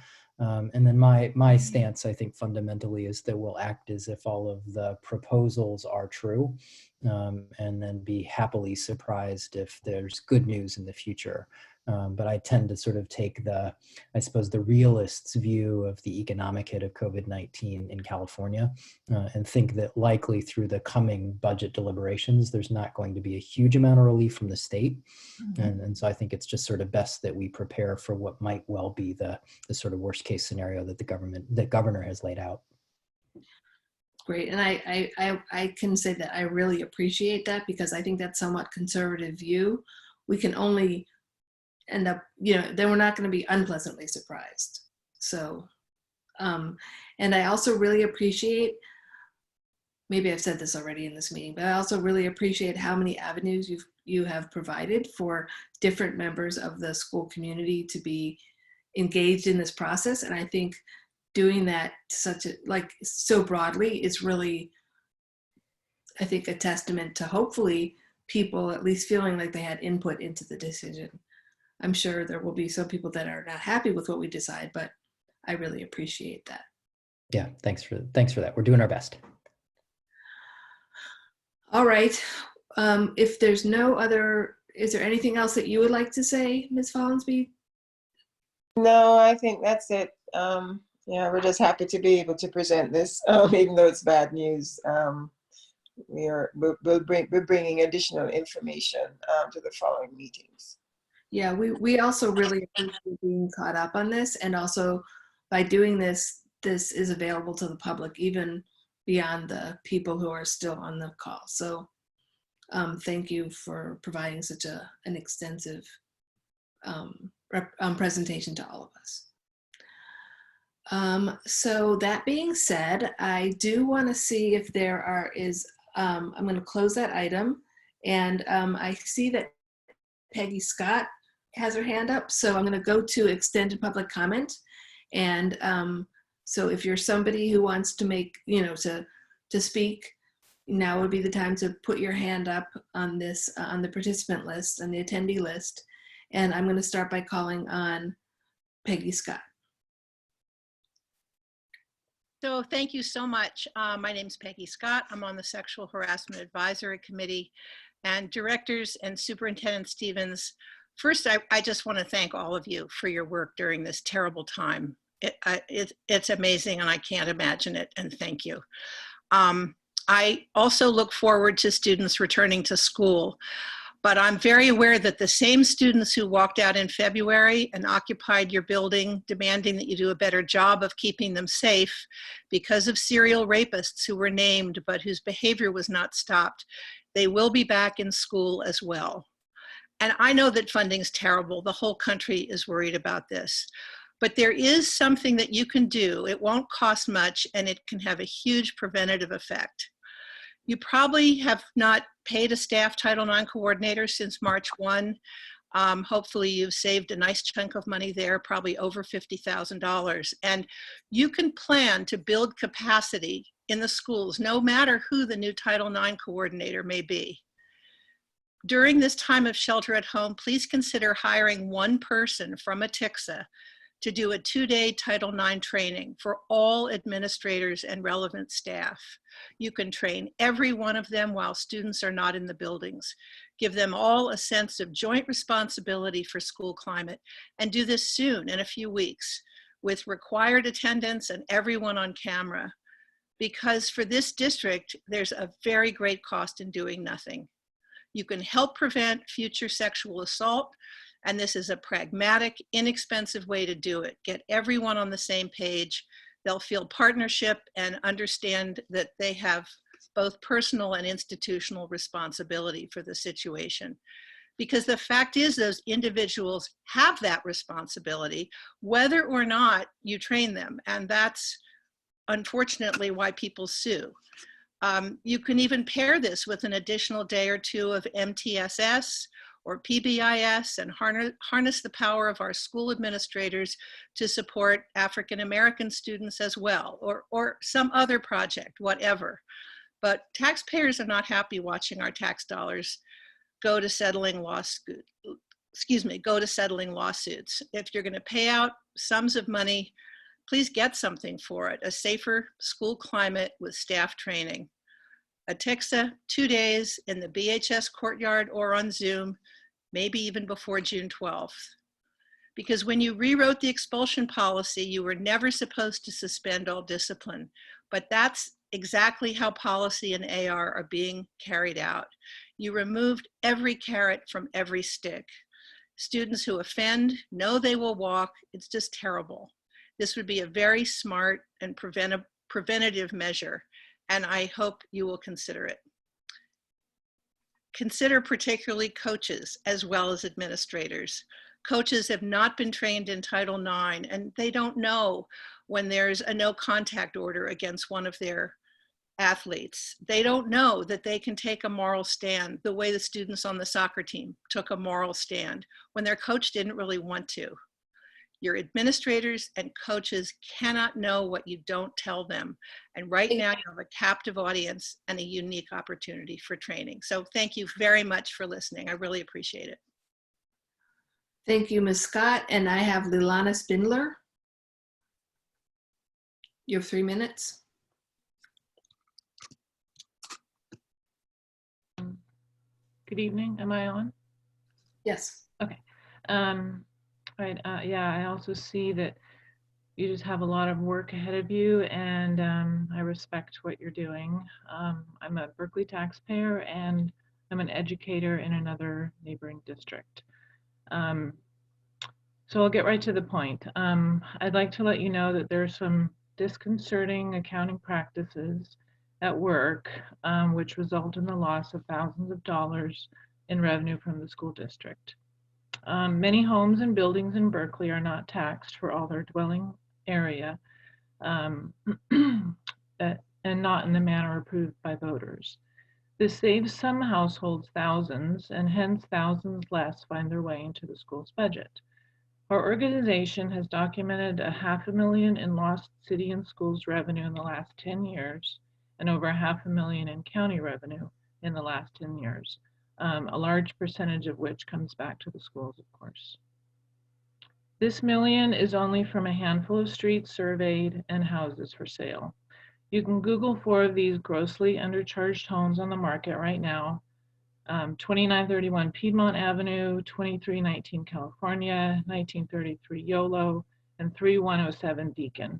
However, I caution you, it's usually not the taxpayer's fault that their record is not correct.